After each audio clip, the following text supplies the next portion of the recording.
Hey, this is Whitney Webb of The Last American Vagabond. Ryan and I decided to release the first half of my recent phone call with Maria Farmer with Maria Farmer's full permission. Maria is the first Jeffrey Epstein victim to report both Epstein and Ghislaine Maxwell to the FBI, which she did back in 1996, and her sister Annie Farmer is also an Epstein victim. What follows is my conversation with Maria with as few edits as possible, and edits were only made when a statement was made off the record. For background purposes, this call was never recorded with the intention of airing it as an interview. It is very informal and is a bit disorganized in terms of topic, as I let Maria tell her story and any tangents or caveats as she remembered them. The intention behind Ryan and I deciding to release this phone call was being as transparent as possible regarding recent interviews and things I stated regarding my call with Maria, as well as helping this information reach the widest audience possible. The Last American Vagabond also plans to release the second half of this phone call at a later date. Without further ado, here's the first half of my conversation with Maria Farmer. Hello? Can you hear me? Whitney. Hi, Whitney. Hi, this is Whitney. Yeah. It's nice to connect. How are you doing? Can you hear me? Yeah, I can hear you fine. Hopefully you can hear me. Oh, gosh. Yeah, I've wanted to talk to you for ages. I really, during all this stuff with Wexner, I've just been dying to talk to you because I just sort of have the scoop on them, and no one in the media is willing to talk about it. Yeah, no one I talk to about them ever tells. Well, I am a little different, as you know. I've been willing to go there, but I've been really swamped, unfortunately. Had a lot of other things come up after my Epstein series. And I had a bunch of other stuff going on. So my apologies in taking so long to set up a call with you. I'm so sorry. No, this stuff happens to people and women all the time, So I just to give you some background as to why I took so long, because I have also been really interested in hearing what you have to say, because a lot of my interest, or not interest really, but focus on Epstein has been a lot of the stuff that happened, in the 90s and even before then, because I think that hasn't gotten enough attention, and I think that's where a lot of the real story is, right? Exactly. And so, right. I know that you know. Yeah, for some reason, it really helps them to oppress all the truth, so as much as they can with where it all began, they're going to keep it quiet, And the FBI, Whitney, is so much an evil. I can't even explain to you how abusive the effing BI is. It's unbelievable to me. They, first of all, never offered me witness protection. And when I first called them, they knew I was telling. Believe me, they knew they knew everything I was telling them. They already knew, because they're in on it. And it was so weird, his reactions when I was talking to him. I called and I got some answer guy, and then he passes me to some guy who's like, when I start talking about Wexner, And I asked the guy, this is all over the phone in 1996. I said, do you have a file on Les Wexner? And he said, why? And I said, he's the head of the snake in America. And I don't even know I was intuiting this. And also, I think it's common sense when you see all the stuff I saw going on. And anyway, when I said that to him, he said, yeah, I don't know, maybe we do. And I said, well, these people are using child pornography, and they've stolen photographs of my sisters. That right there would have been life in prison for Jeffrey and Ghislaine. I still have the envelopes with their touch DNA and fingerprints on them, and the FBI will not take them from me. They never would. They would never take the envelopes that they stole. They photographs out of these envelopes, and I have proof. I still have the envelopes, Whitney. And the FBI was like, yeah, no, we don't need that. They also knew in 1996 that I'd been trafficked and Annie had been trafficked, and that would have been enough to put them away. But they never cared. They didn't care. And the worst part was I named everybody. I named Donald Trump. I named everyone who I thought was a co-conspirator at the time. So I named Alan Dershowitz, Donald Trump, absolutely the Clintons. These are people that I saw coming and going, that I knew were part of it. And I made it really clear that this is a very scary thing for children, and that I see between 5 and 10 girls a day going upstairs. And now that I know what's happening to them, I want it stopped. And the weirdest part was, like, at Wexner's, I was held under guard. I wasn't even allowed. Can you hear me still? Yeah, totally. Hello? I just don't want to interrupt okay, you. I just want to make sure. Yeah. Oh, you're so sweet. Yeah, I was held under guard. So when I first got there, this guy named Randy Bowie was there to show me around. And I got there in a Ryder truck with someone who This is is when an you were acquaintance, contracted to not do even a great the friend. mural at Wexner's mansion? This is what you're talking about? Oh, yeah. So here's the other thing. I had actually told him, I had told Epstein, because I was really grossed out by them, I said, just the way they behaved, they were so ostentatious and, like, nouveau riche, like always buying things and all about things, especially Guylaine, and she would always scream at me. She was very verbally abusive. I have a lot to tell you about her, a lot. I know her very, very well. I would say Virginia and I are the only two that really know her, and I know her well. I lived around her for a year, like lived in all of their houses with them. And so, oh my gosh, that woman is the most dangerous asset for Israel that you can even imagine. I mean, she is so dangerous. And she grew up with the royals. Like, she showed me all the photo albums, but I'll get back to that. But anyway, just basically, the Wexners held me. This guy, Randy Bowie, shows up and he says, "Oh, hey, you're going to really love it here." And he's like, "And Abigail's going to call you in a minute and welcome you here." And she's really excited about it. So the deal was, I had taken a project from this guy who's a director, James Brooks. He's a director of, like, a lot of films. I think he did The Simpsons. He does a lot of stuff. And I liked a lot of his work. And he did the movie As Good as It Gets. And it was supposed to be a small project. It wasn't even going to be a big deal. And so he had asked Eric Fischel to do the paintings for the movie. And Eric Fischel said, "You know what? I have someone that I'm too busy right now, but I know someone who would love that opportunity." And he handed it to me. And I talked to James Brooks on the phone, and he said, "Okay, I'm going to take a look at your work, then we'll decide." He picked me. And then I said to Jeffrey and Guylaine, "I want to quit because I'm going to be, I'm going to be going to, be doing these paintings for this movie." And they said, no, you can't quit. You can't quit. This is what they did every time. I don't know why, but they were like, no, you can't quit. And at this point, they'd already seen a picture of Annie, so that may be why too. And they're like, "Okay, so you can just go and do this project at Wexner's because we've actually, filed and meaning to send you there because Abigail said she wants an artist in residence." And Abigail Wexner, can you hear me still? You mean, yeah. Yeah, Abigail Wexner wanted me as an artist in residence there, is what Epstein and Maxwell told me. So anyway, when I get there, so I wasn't working on, I was doing no project for the Wexners.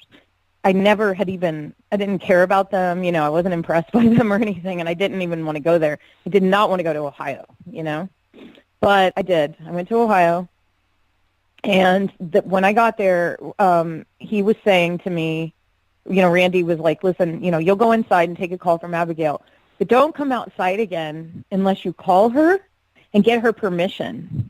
Now here I'm standing outside, and it's really beautiful with my little dog, and I'm thinking, wait, what? And my stomach just sank. And that was like the first clue.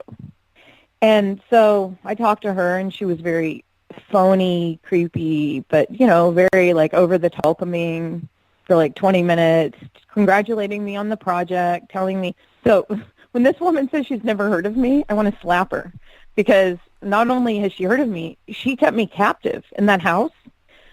I mean, I went out 3 months, and no one ever talks about it. I was there for 3 months, and I was only allowed outside like 4 or 5 times the whole time I was there.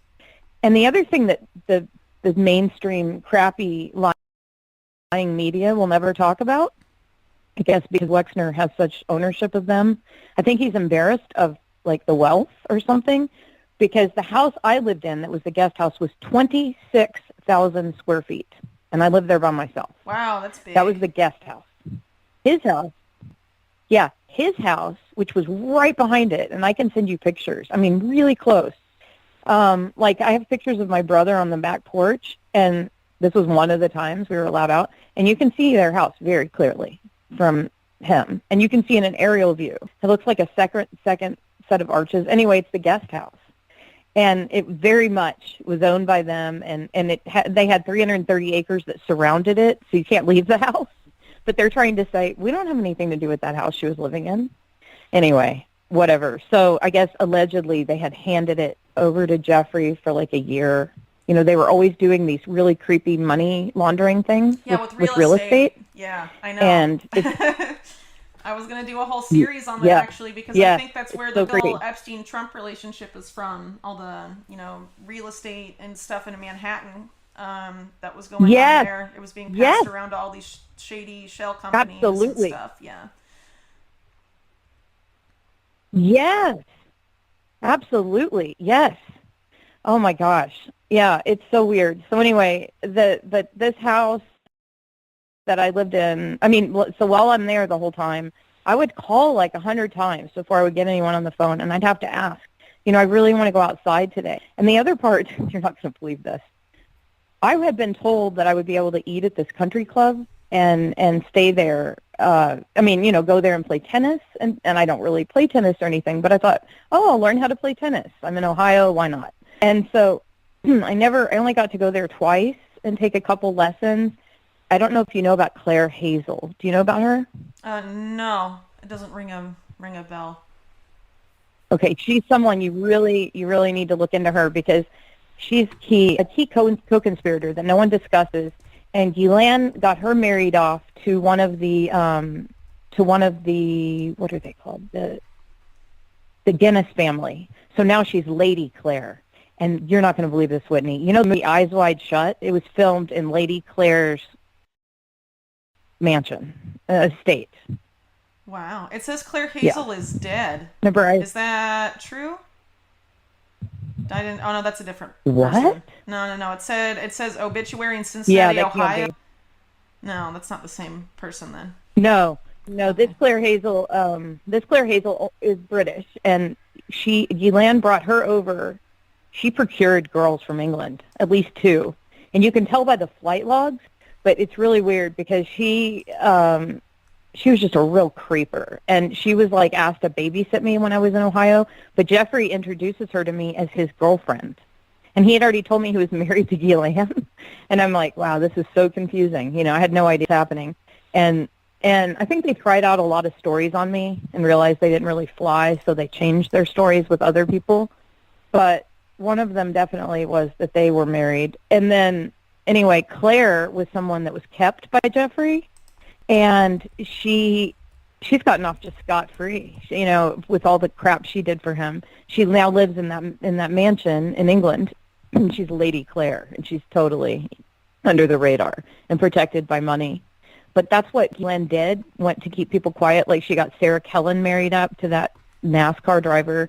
She married up Claire. There's a whole list of them. You can see that she just found a way to get them a lot of money so that they would stay quiet. Yeah. And they're all like Ghislaine friends. Yeah, that she introduced them to. But anyway, when I was supposed to be able to use this country club, I was able to go a couple times with Claire. And when I called Ghislaine and asked why I couldn't eat there, she said, it's a Jewish country club. You're not Jewish. They're not going to serve you. What? Okay. This is how this woman spoke to me. Yeah. This is how these people think, Whitney. They, honest to God, think their DNA is better than everybody else's. I swear to you. It was a theme all the time with them. With Eileen Guggenheim, with Jeffrey Epstein, with Ghislaine. It was a theme. Jeffrey was a lot less horrible than Ghislaine as far as a human being, like just being around her, because she was raping just as many children. But she was the one with like she used to be very smart, and now she's become like a decrepit intellect. She's not an intellect. She used to be an intellectual, I swear, and she was fascinating to talk to. And I don't know what she's consuming, but it's not helping her, because she's just absolutely. I don't know if she's drunk now or something, but she's not smart. I saw a lecture she gave at the UN, and it was just so dumbed down. It was not who I knew, Maybe drugs or something. I have no idea. Wouldn't it surprise me, man? To be honest, I mean, someone like I that, know, I know. who knows what they get into, you know? So, Yeah. anyway, so the country club, you weren't allowed to So go yeah, because you it, just it never was know. only for, people of a certain religion Jewish and people. ethnicity. Okay, Yeah, so that's religious. unfortunate. Okay, Right. so how And long were so you then at when I this, was at home, oh, sorry, go ahead. yeah, I was there for 3 months. Okay. And for the 3 months that I was there, the good thing is when I first got there, Ghislaine and Jeffrey made me get a driver's license because they wanted me to come pick them up. They visited like 3 or 4 times, you know. It was only the last time they assaulted me. But the first few times they visited, they were like with Claire and, you know, every time they were meeting with Wexner. And that's how I knew Wexner was there when I was assaulted, and so was Abigail, because they had just met with them that evening at the house and then walked back. And but the whole time I was there, I lost 20 pounds. I was very small anyway, but I lost 20 pounds because I wasn't allowed to go get food, even though I had this driver's license. And Jeffrey had given me his SUV to use while I was there, but I couldn't go outside because, Whitney, there were sharpshooters, and no one discusses this. Actual freaking sharpshooters everywhere. And I have a guy that I can connect you with who was Claire Hazel's boyfriend, even though she was dating Jeffrey, who also witnessed the sharpshooters in the bushes, and Claire described it all to him. Because Yeah, sure. Claire I used to mean, go there all anything the that can time. She help called it the, corroborate it, because the thing that yes, I do is that there's a lot of people that have been trying to discredit a lot of the stuff I dug up on these people and the whole mega group crowd and all of that. So yes, anything that can corroborate a little more, the yes, more people you have that witness something, the less people can try and poke holes in your story. You know what I mean? So anyone you want to connect me yes, to, absolutely, absolutely. pictures, any of that, feel free to send my way. But one thing I was going to tell Yes, you once we finish, but I'll just tell it now. My email is changing.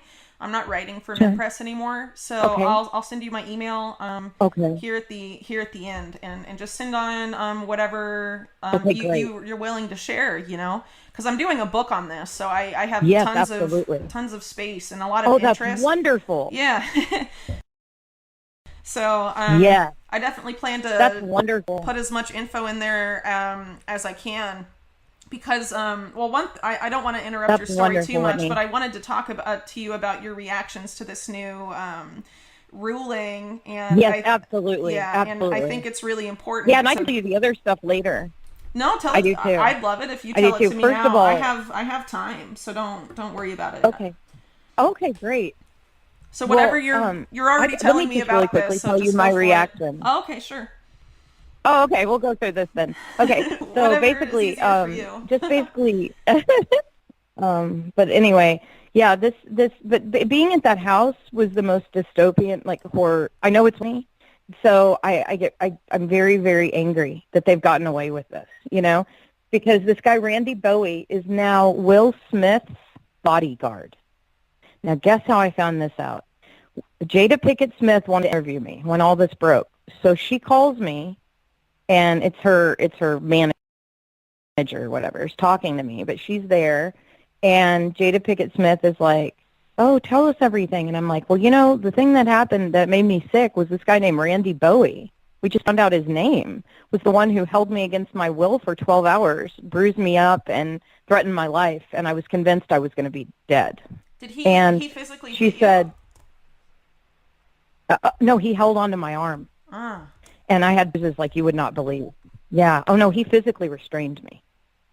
And this guy is so violent and huge. And the thing I didn't tell you about him is when he introduced himself, right when I got to the estate, he said, "Hi, I'm Randy Bowie. I was Special Forces. I'm Les Wexner's right-hand man." Okay, he introduced himself that way. He says so Jada Pinkett Smith people, I never hear from them again. I'm like, that's really weird. So then I get this threat letter from Randy Bowie through Wexner's attorney saying, "You liar, you blah, blah, blah. If you continue to defame, we're going to sue you." Of course they can't, because I'm telling the truth, and they know it.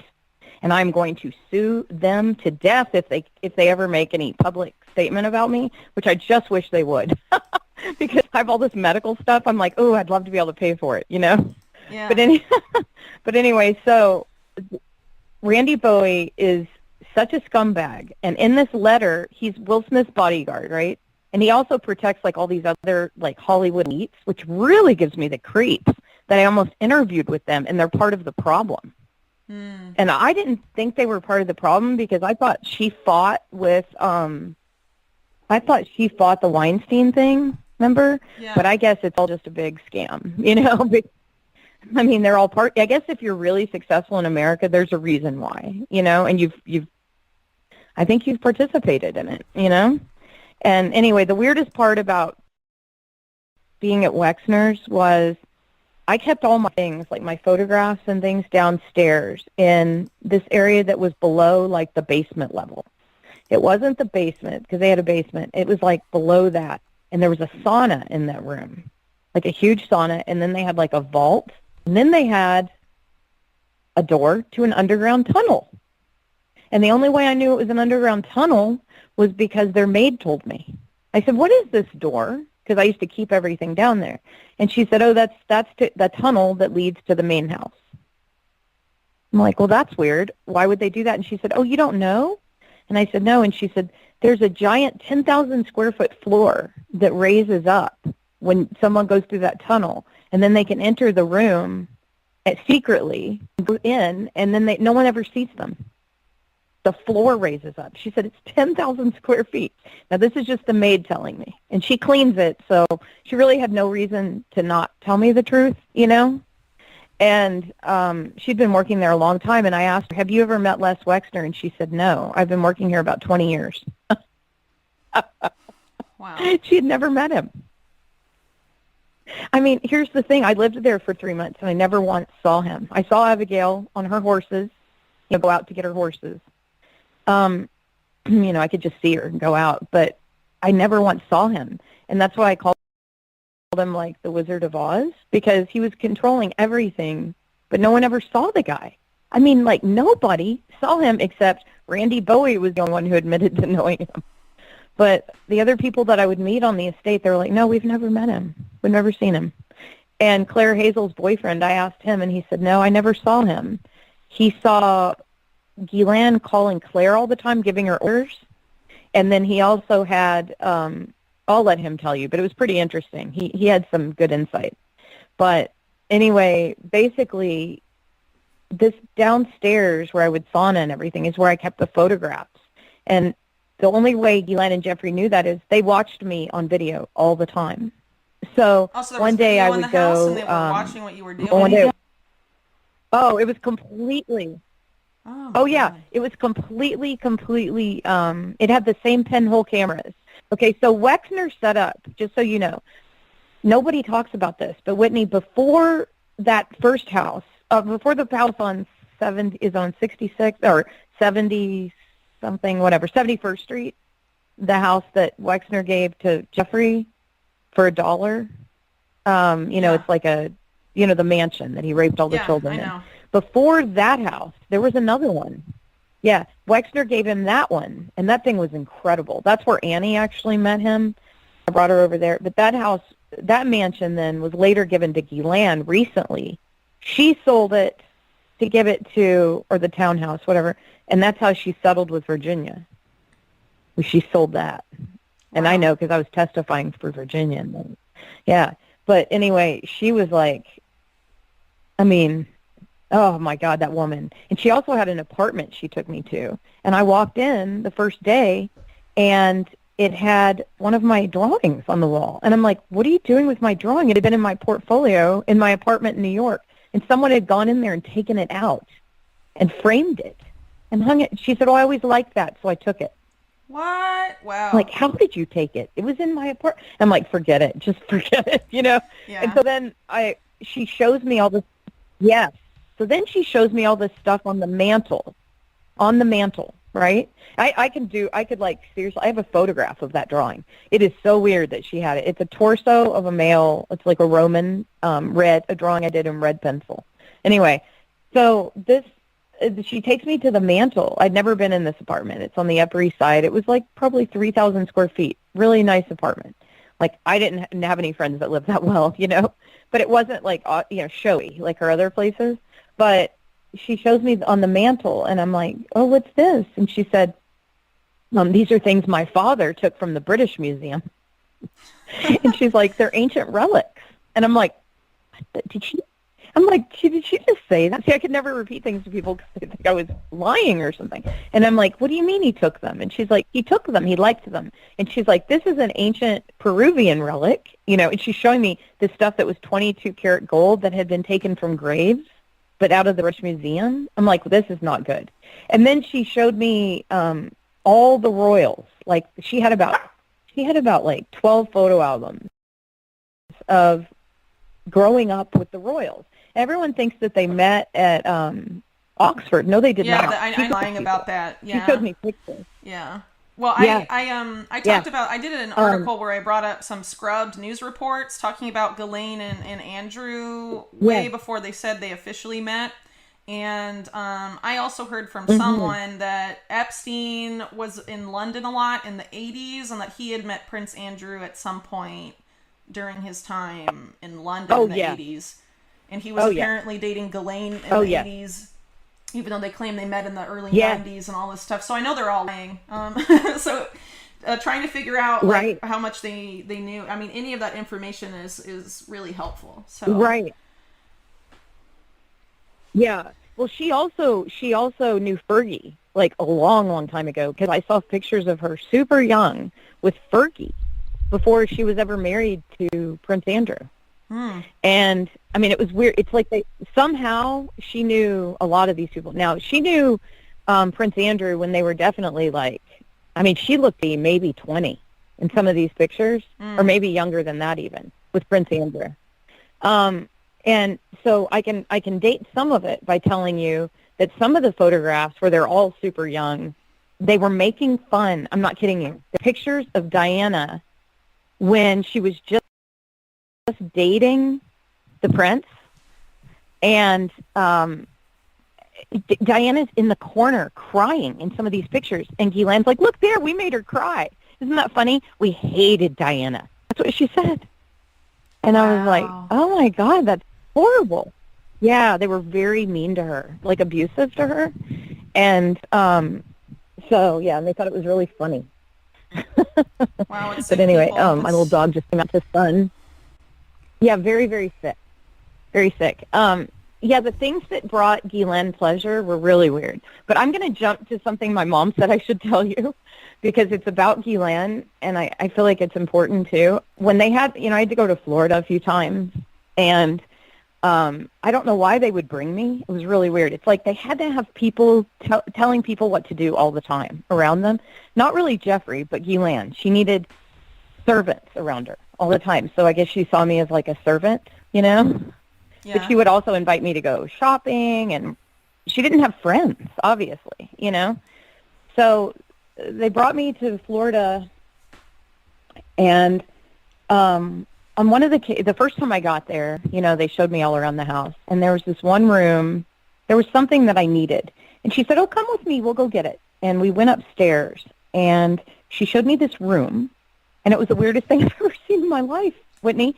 I walk in, and there's like, how do I even explain this? It's like this place for your feet to hang on the wall, and then these leather straps to put around your calves so you hang upside down.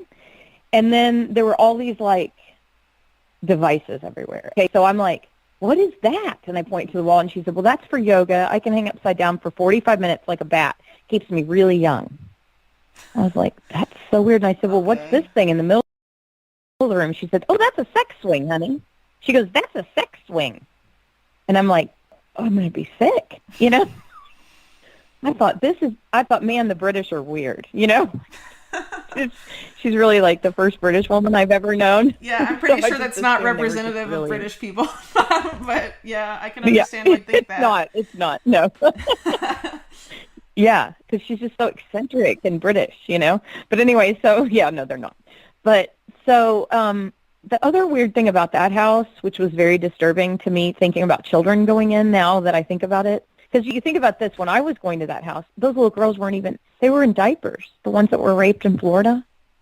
They weren't even born, and they were 3. Like, Virginia was just a few years old when I was going down there. And everything that I told the FBI and that they knew to be factual, they ignored and then let all those little girls. So that's the part of it that I think has made me sick, like have cancer. Other than Randy Bowie, I think it's that fact that they are not, that the FBI was in on it. And I honestly, after this experience, I think the FBI was created to protect these people. Well, the that control FBI everyone. historically I honest to God, has because always run interference for organized crime. Like J. Edgar Hoover never pursued the mob, and Wexner's tied to that same mob that he was covering up. You know what I mean? So, oh my God, yes. Yeah, so it goes back pretty much to the beginning of the FBI. Okay. So yeah, well, I took it personally. Yeah, that's definitely why. Yeah. So the other thing, I'm jumping around, but while we're on the subject of the FBI, I just want to explain the level of abuse I've endured. So basically, when I told them everything, I was on the phone for 45 minutes with my first report, right after talking to the NYPD. As we're getting off the phone, he says, "Don't tell anybody." Who says that to someone? And not only that, I had asked, "Are you going to do anything to protect me or anything?" And they said, no. Okay, so then 10 years later, they come to me in North Carolina. And I'll tell you about this one woman, Nesbitt Kirkendall. I don't know if you know anything about her, but she was a serious hero in this. She really, really wanted to get Epstein. And she was my agent. And now they think that she might be in witness protection because no one can get in touch with her, but she's still with the FBI, but no one can find her. And Brad Edwards, like every time he would find her house, they'd say she moved out in the middle of the night, like 7 different times. So he's never been able to talk to her. Wow. But I've talked to her a few times. And, Nesbitt was amazing. She's like a superhero, Whitney. You would love her. She's brilliant, and she really, really, really cared. And she knew that children were being harmed, and it was killing her because she has children. And she said, "I tell you what, we're going to get him, Maria. I promise you." And she was just the coolest lady in the world. I believed her, and she believed it, right? And she was a champion for this. She had worked on it for years. So then when she came to me, I said, "Oh, God, is this about my student loans?" The FBI's at my door, and they're like, "Oh, no." And they thought that was really cute. And then they came in, and I was like, "I don't know what to serve you guys." So I served them like cookies and orange juice. And they're like, "Maria, no one serves the FBI anything." But anyway, Annie tried to sell them Arbonne. It was like a pyramid scheme she was in. But so anyway, but after all this, like, I asked, okay, so they wanted me to testify in Florida and Annie to testify in Florida. And they said, we can't offer any of the victims witness protection. What is that? That's nuts. What is that? That's criminal. That's what it is. Yeah. Yeah. Yeah. And then Acosta made sure that everything was, ruined. And I got a call from Nesbitt, and she was crying, and I didn't even understand what she said. And she was talking about they'd lost, and I didn't understand. So no one ever said, "Hey, by the way, Epstein they let him off." No one ever said that to Annie and I. So we were still waiting to testify until like 5 years ago. We're like, "Do you think we're going to go testify in Florida soon?" Like, no one ever communicated with us. Okay, so they swept Nesbitt away. Like, they took her off because they didn't want this solved, right? So they got rid of her on the case after all the years of work she'd dedicated herself to this. So they get rid of her, this genius, and then they settle with him. No one ever says anything to us. Then, but before all that, I was already in hiding because of Vanity Fair. Vicky Ward I'm going to tell you right now, she's a monster. She's a true monster. She's not a hero. We had to send a cease and desist letter because she's harassed my family for so long to try to save her face because she told Ghislaine Maxwell over drinks that I reported them to the FBI. Can you believe that? Holy shit. And so this was in 2002. But wow. No, please, I cursed my head off. I curse my head off, so I'm sorry if I do, but yeah, No, it's fine. I've It's been through fine. enough. I'm gonna curse. I noticed that she started following me on Twitter after my series, and I was like, that's Yeah, interesting. I've cited some of her reports just because a lot of yeah, people sure is. don't, um, you know, they don't really, well, I don't know. I thought I might get a hit piece or something. But sometimes I get people, mainstream people, following me, I guess, after the Epstein stuff. I guess they know I was saying stuff. But yeah, Yeah, the pictures of Vicky Ward and Ghislaine have definitely gone yeah, around. I think a lot of people have seen them now. But you kind of have to rely on yeah. these She's a mainstream sicko. sources I'll from tell you back about then, Vicky. because otherwise no one will believe I you, know, which sucks. But I know, I know. It's so sad. Yeah. It's sad because, well, I was going to just tell you just a short thing on Vicky. She, for a year, promised us our safety for a whole year. And see, I didn't meet with Graydon. I met with Vicky. And so Vicky's the one that's responsible here because she was the person who promised us our safety. And she promised us that she would protect the story, right? Since then, she calls and threatens, I own your story. I can write your story. I mean, she's a real piece of work. Vicky Ward cares about one person, and that's Vicky Ward. She had CNN sending me hate mail and threat letters if I wouldn't interview with her. And so my lawyers had to send CNN and Vicky Ward a cease and desist because wow. of her hate. She was calling my mom, making her cry, like harassing my mother for years.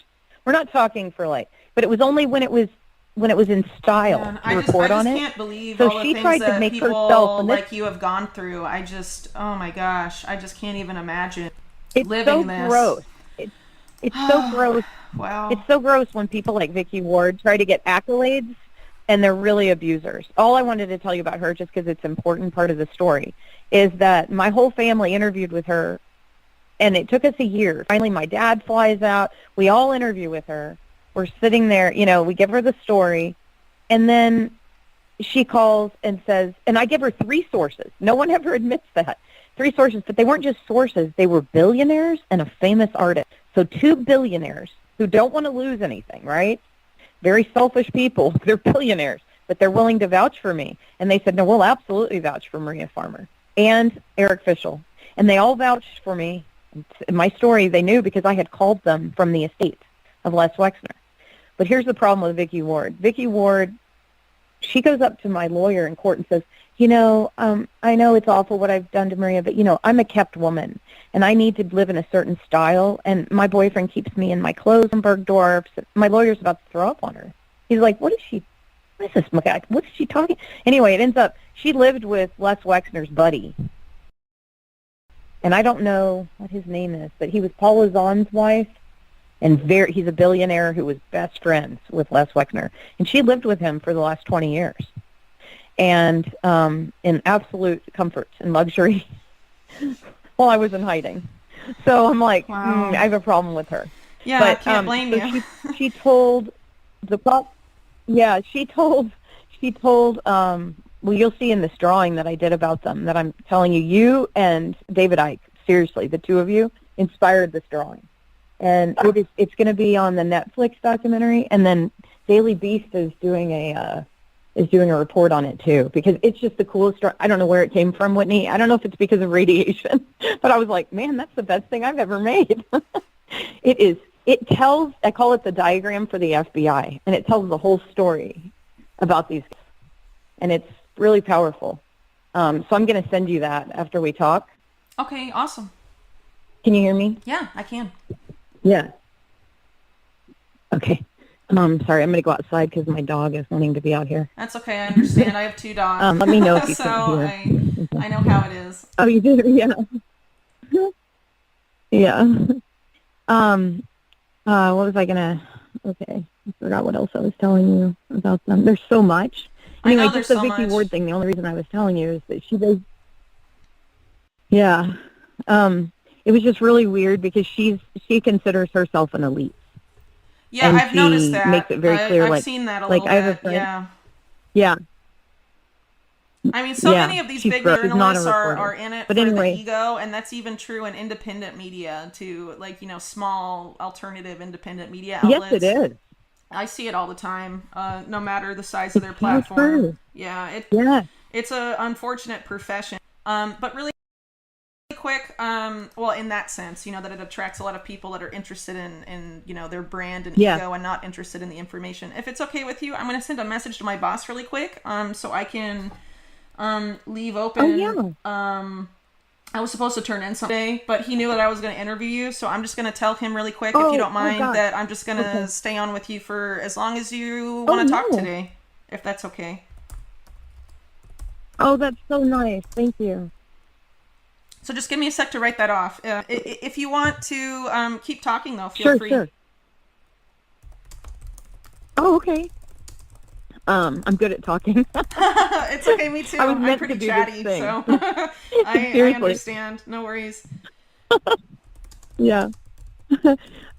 Yeah, so it's funny because I don't know why Jeffrey and Ghislaine would have done all this around me. I have my nickname, the artistic whistleblower, that I gave myself because I'm like, I didn't keep it quiet, that's for sure. Yeah, But well, I mean, I it's really really weird though appreciate your bravery and willingness to speak up about this. Being a whistleblower, whether it's something like this or people that used to be in government that speak out, it's hard. It's like emotionally really taxing and requires yeah, yeah, a lot of guts. it is. So I think not enough people Yeah. realize that. But I just want to let you know that I think it's incredible, and I really Oh, thank you. as much information as you give me, I will put in the book. You know what I mean? Oh, that's awesome. Yeah. So, well, one thing I wanted to say about I was telling you about at Wexner's too, and I can't remember. Oh, it was so creepy because Abigail wouldn't give me permission to go outside, so I would go jogging in the house. And so I knew the house really well, but I never went into Epstein's room because Ghislaine said you can't go in there. But I was talking to you about the cameras, and so there were little pinhole cameras in that first mansion that Annie met Jeffrey in, and in the second mansion that he gave Jeffrey for $1. They were in the building that his brother owned on 66th Street. The There were apartment pinhole building? cameras in all these buildings that Wexner. Yes. Okay. All the yeah. buildings that Wexner had owned. Well, here's where they were in the building that Wexner owned. They were in the Victoria's Secret stalls. And the way I know that, okay, so the flagship store was in that building on 66th, and across the street was Jeffrey Epstein's office. He had his offices in the Helmsley Palace Hotel in the front, and they were all on the top floor. And I could show you a picture of it if you want, but Sure. Exactly where his offices were. Yeah. But yeah, I'll send you that. But I mean, I'll just get it offline and show you which one. Well, I really need to piece together as much as possible what they were doing in New York in the 90s, because there's so little information about it. I came across some articles that have since been scrubbed talking about Ghislaine's offices, that she was running all these weird businesses in Manhattan, but I mean, it's very little information, just references to it. And I'm not, how am I going to find out the names of those companies and stuff, So I really have a ton of digging to do, but anything you can give me on this stuff is great. Okay. Yeah. I didn't know Ghislaine had offices then, because when I was with them, by 1995, they were full-time. She was full-time, what she called the lady of the house. And she was full-time getting children for him. Full-time. I mean full-time. And the other person who was always going around with her, this is really weird, Donald Trump's ex-wife, Ivana, was always in the car with her. I mean, constantly. Not one news organization will mention that. I want Ivana Trump to explain herself. That big old cow. Explain yourself. Why were you going out acquiring children with this woman?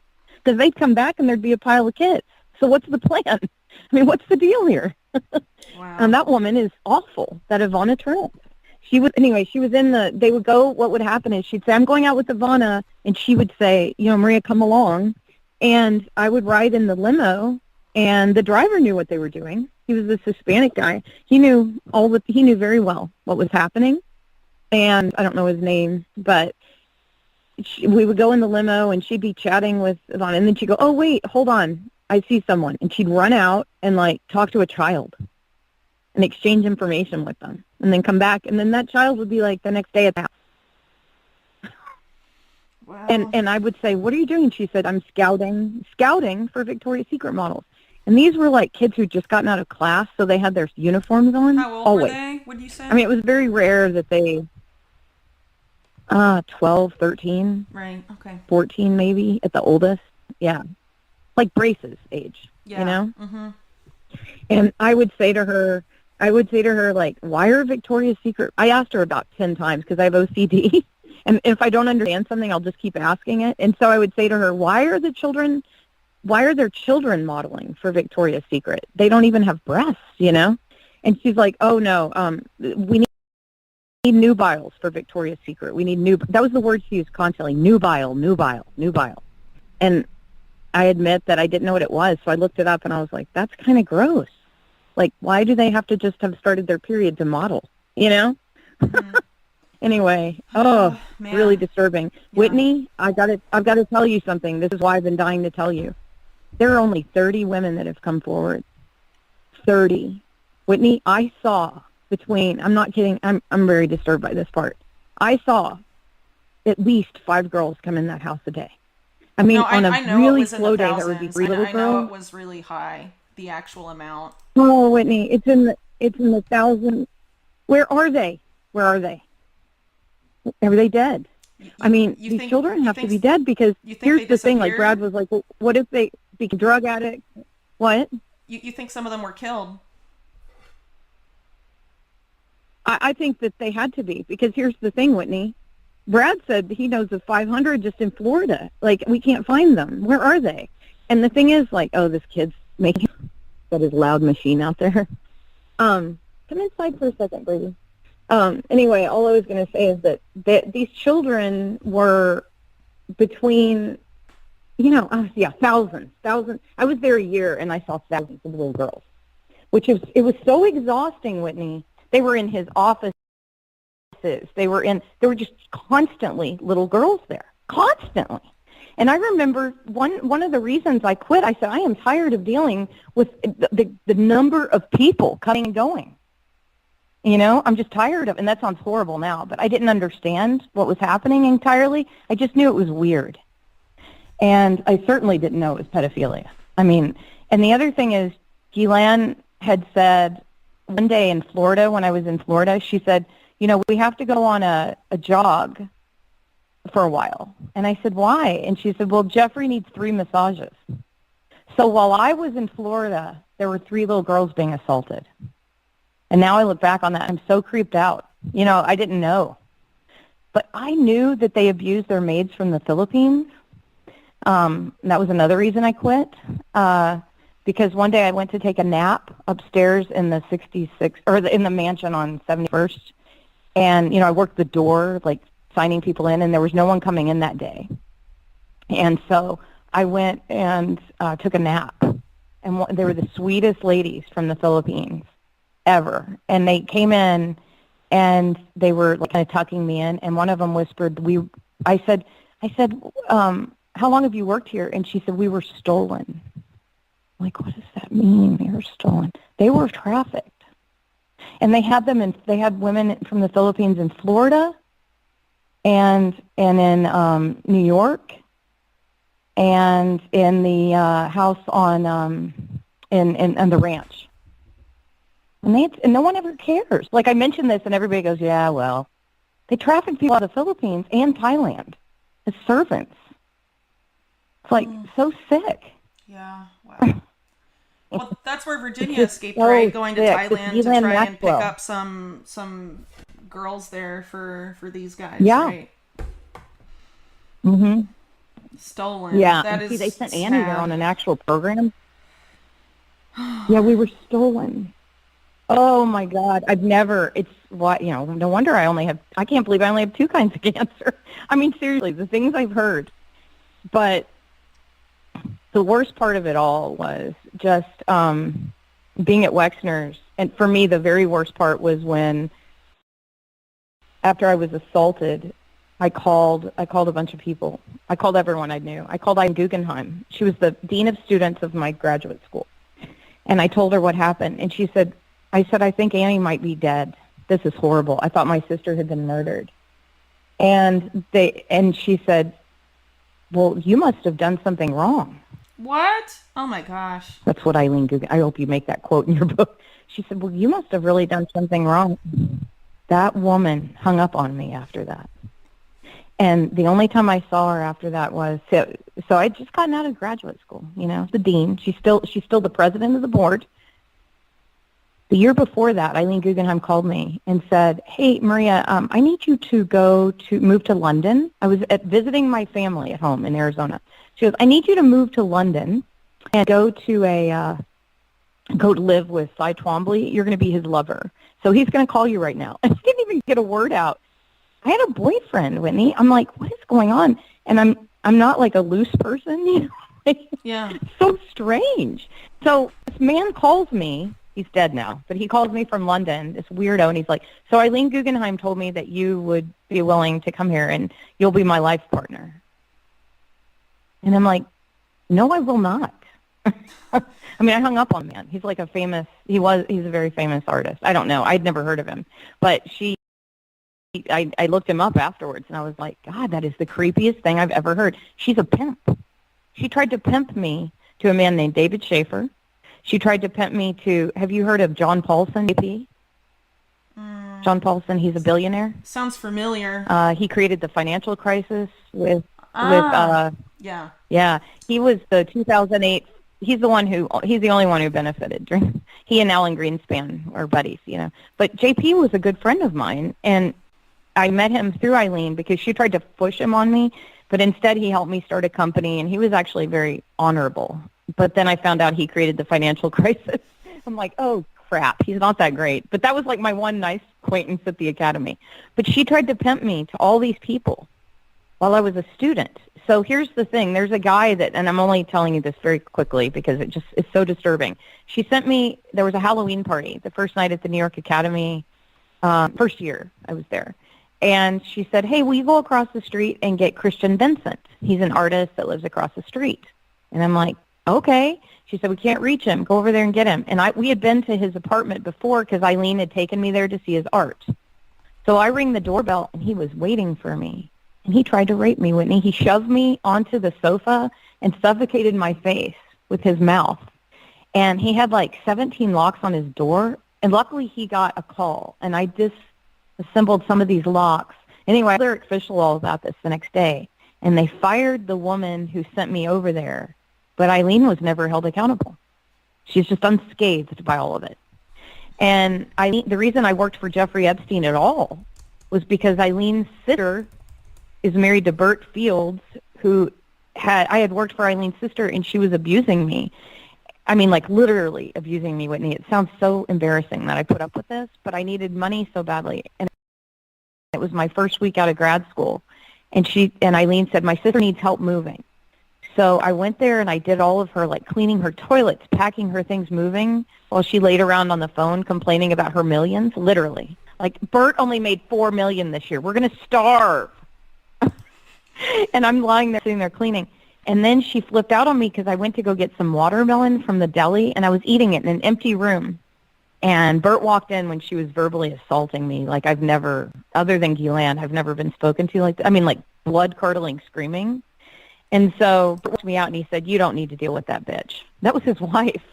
And he's a very famous lawyer. So I walk home. He doesn't even give me the money. And she paid me with bad expired traveler's checks. He doesn't even give me the money for a cab. I walk back home to Greenwich Village. Literally, as I'm walking in the door, the phone's ringing, and it's Jeffrey Epstein. And he's like, I heard you work for that bitch Barbara. You're going to have a real job tomorrow, Maria. So, like, they're all in on it together. And it's really, it was the most, I'm trying to change, I'm going to testify in front of Congress. David Boies is going to make that happen. And I'm going to change some statutes in New York, and I'm going to go after these people, Whitney. I'm going to start suing left and right. It's insane what they did. Right. Well, power to you. Anything I can help, let me know. And it's all, oh, thank you. I was going to tell you, too, that woman, I'm definitely, before I testify, I'm going to want to get some information from you of things that I need to talk about, because I'm definitely going to talk about the FBI. I am so horrified by the way I've been treated.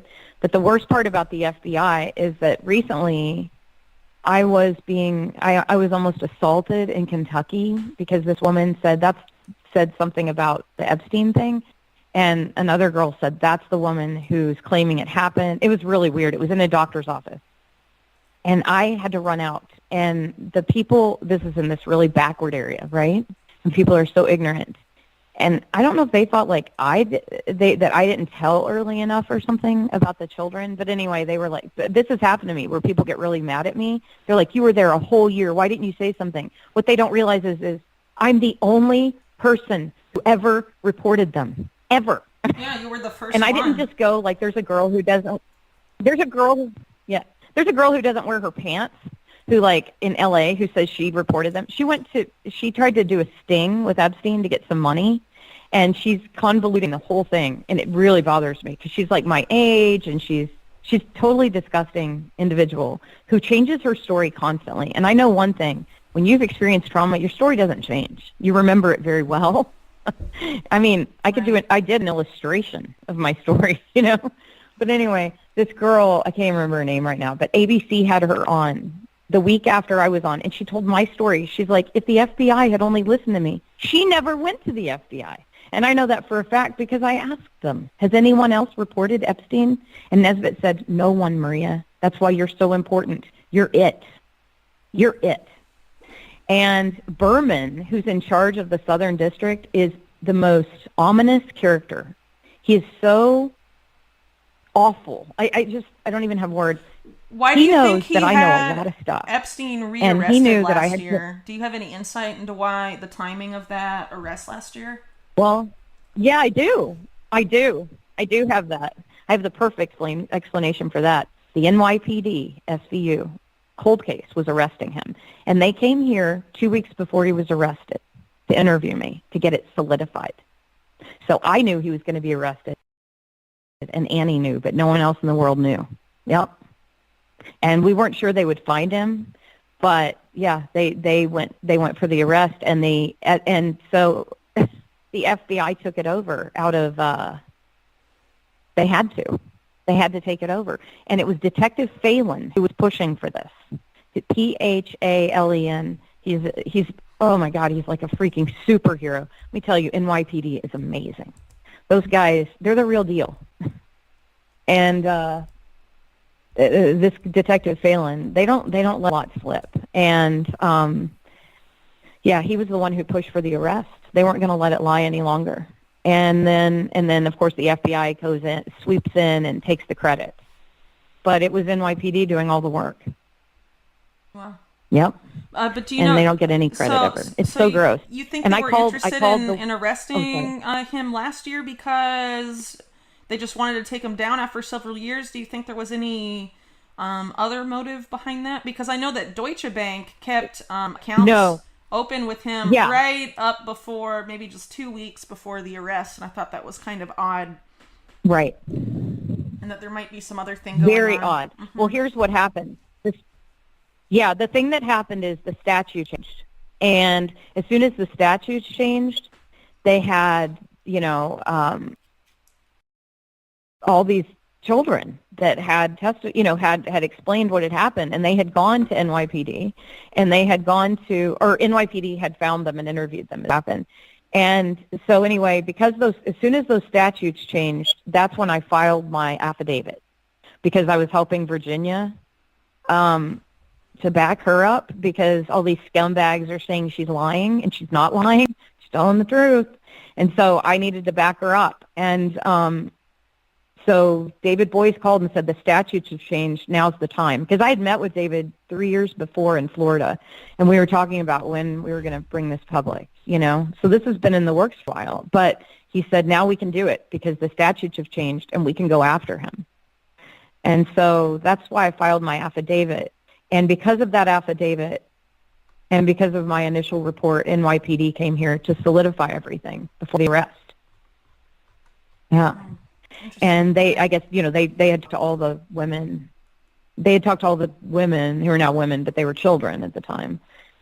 And there was one girl who had just such a solid case that they were able to hand that to FBI to say, okay, follow this.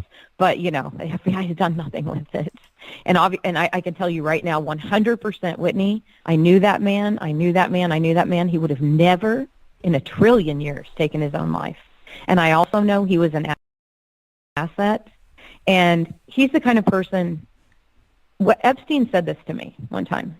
He pulled me aside, and I mean, I spent a lot of time around them, you know, so I observed them, and he was a total, like, he was the opposite of Glenn. He was someone who really enjoyed, like, game playing and, like, making people laugh and surprising people, like, shocking people a lot. But so he would say really weird things. But one day he pulled me aside, and he said, Maria, look at this. You see all this? And I'm like, what? And he said, this room, all these decorators coming and going and all this stuff all this artwork and this beautiful furniture. You see it all? I said, yeah. And he said, I got it for $1. And I was so pissed. I'm like, $1? I pay $500 a month in Greenwich Village. I thought that was a great deal. How did you get this for $1? And this is the first time I heard the name Les Wexner. He said, Wexner gave it all to me. He'll do anything for me. Yep. And he had this big smile on his face. Why do you think Wexner I said, would wow, do anything for kind of him? incredible. And he said, did yeah. he tell you about his relationship with Wexner, what it was like? Did he, like, elaborate any on that? No. On that, at that moment, no. He did later talk about Wexner. Like, he said he was his only client. When I was at Wexner's, I was like, you know, this is the weirdest place. And Jeffrey, it's weird because there was a reason why he was able to be around all these people. He was very charming. But here's the thing about him, Whitney, and this is the thing that makes me so angry more than any of it. He was a sicko, like sick. He had a mental illness. He was a true pedophile. And all these people knew that, all these adults. It took a year to figure it out, okay? It took the photos of my sisters being stolen. Because even me being molested, it's like, well, I'm an adult, right? But it's sick. But finding out that those children, oh, damn. I mean, these pictures, it's why I stopped painting for 20 years. Because I was painting from images, and it just was so upsetting to me that I couldn't even pick up a brush for 20 years. And I actually gave the paintings I did there recently this year. I sent them to Eric Fischel. I was like, you can have these. He always wanted to buy them. And I was like, you know what? They're so disturbing to me. You can just have them. And you'll keep them in your private collection. And he was like, oh, these are incredible. Those are the ones I did for the movie, you know? But I just couldn't even look at the paintings, Whitney. It was so disturbing. But anyway, basically that, yeah, he didn't tell me more about Wexner at the time. He did when I was asking him why everything was so weird. He said, yes, he said that, you know, when people have a lot of money, sometimes they become very eccentric. But he always liked to say, basically, he just indicated that Wexner, like he had Wexner wrapped around his pinky. And I think he knew something on Wexner, and I also think Wexner is gay. And I'm not giving Wexner any excuses here. A lot of people But I think say that Wexner had a crush on Jeffrey. Yeah, and the reason I think this is because Jeffrey indicated that to me. Because by not even saying it one day, I said, well, gosh, I mean, this man, you know, he's so generous and he's your only client. And he said, Maria, he adores me. He'll do anything for me. Trust me. The man will do whatever I want. You know, He kept saying stuff like that. So that's usually like more of a lover relationship than a, you know, like what kind of employee will do anything you want? Employer will give you whatever you want. No, none of them. So it just seems strange to me. But I was like super innocent and pure kind of, you know, when this whole thing happened to me. So it makes me angry when people are like, oh, well, she was an adult, so it doesn't really matter. And, you know, that's actually not true. That's why I'm going to change the statutes, because some of my friends through this that were assaulted, he only really, really nice, wonderful, and very intelligent young women, Whitney. That's what's upsetting. I mean, straight A students. That was the other thing. Helen would interview. Okay, so I was telling you about her house. I know I'm jumping all over the place. Pardon? They yeah, cared the about brain, because they were going to procreate with these children. You think this was this whole master race thing in Jeffrey, New Mexico that he was trying to do? Wow. Yeah. Oh, gosh, yes. They told me, Ghislaine called me at one point and said, really effed up. And I was like, why? What are you talking about? You know, I didn't even want to talk to her. I was hiding from her, basically. I was still in New York. But she said, Maria, Annie was going to give Jeffrey his children. You are so stupid. And I'm like, that is the grossest thing I've ever heard.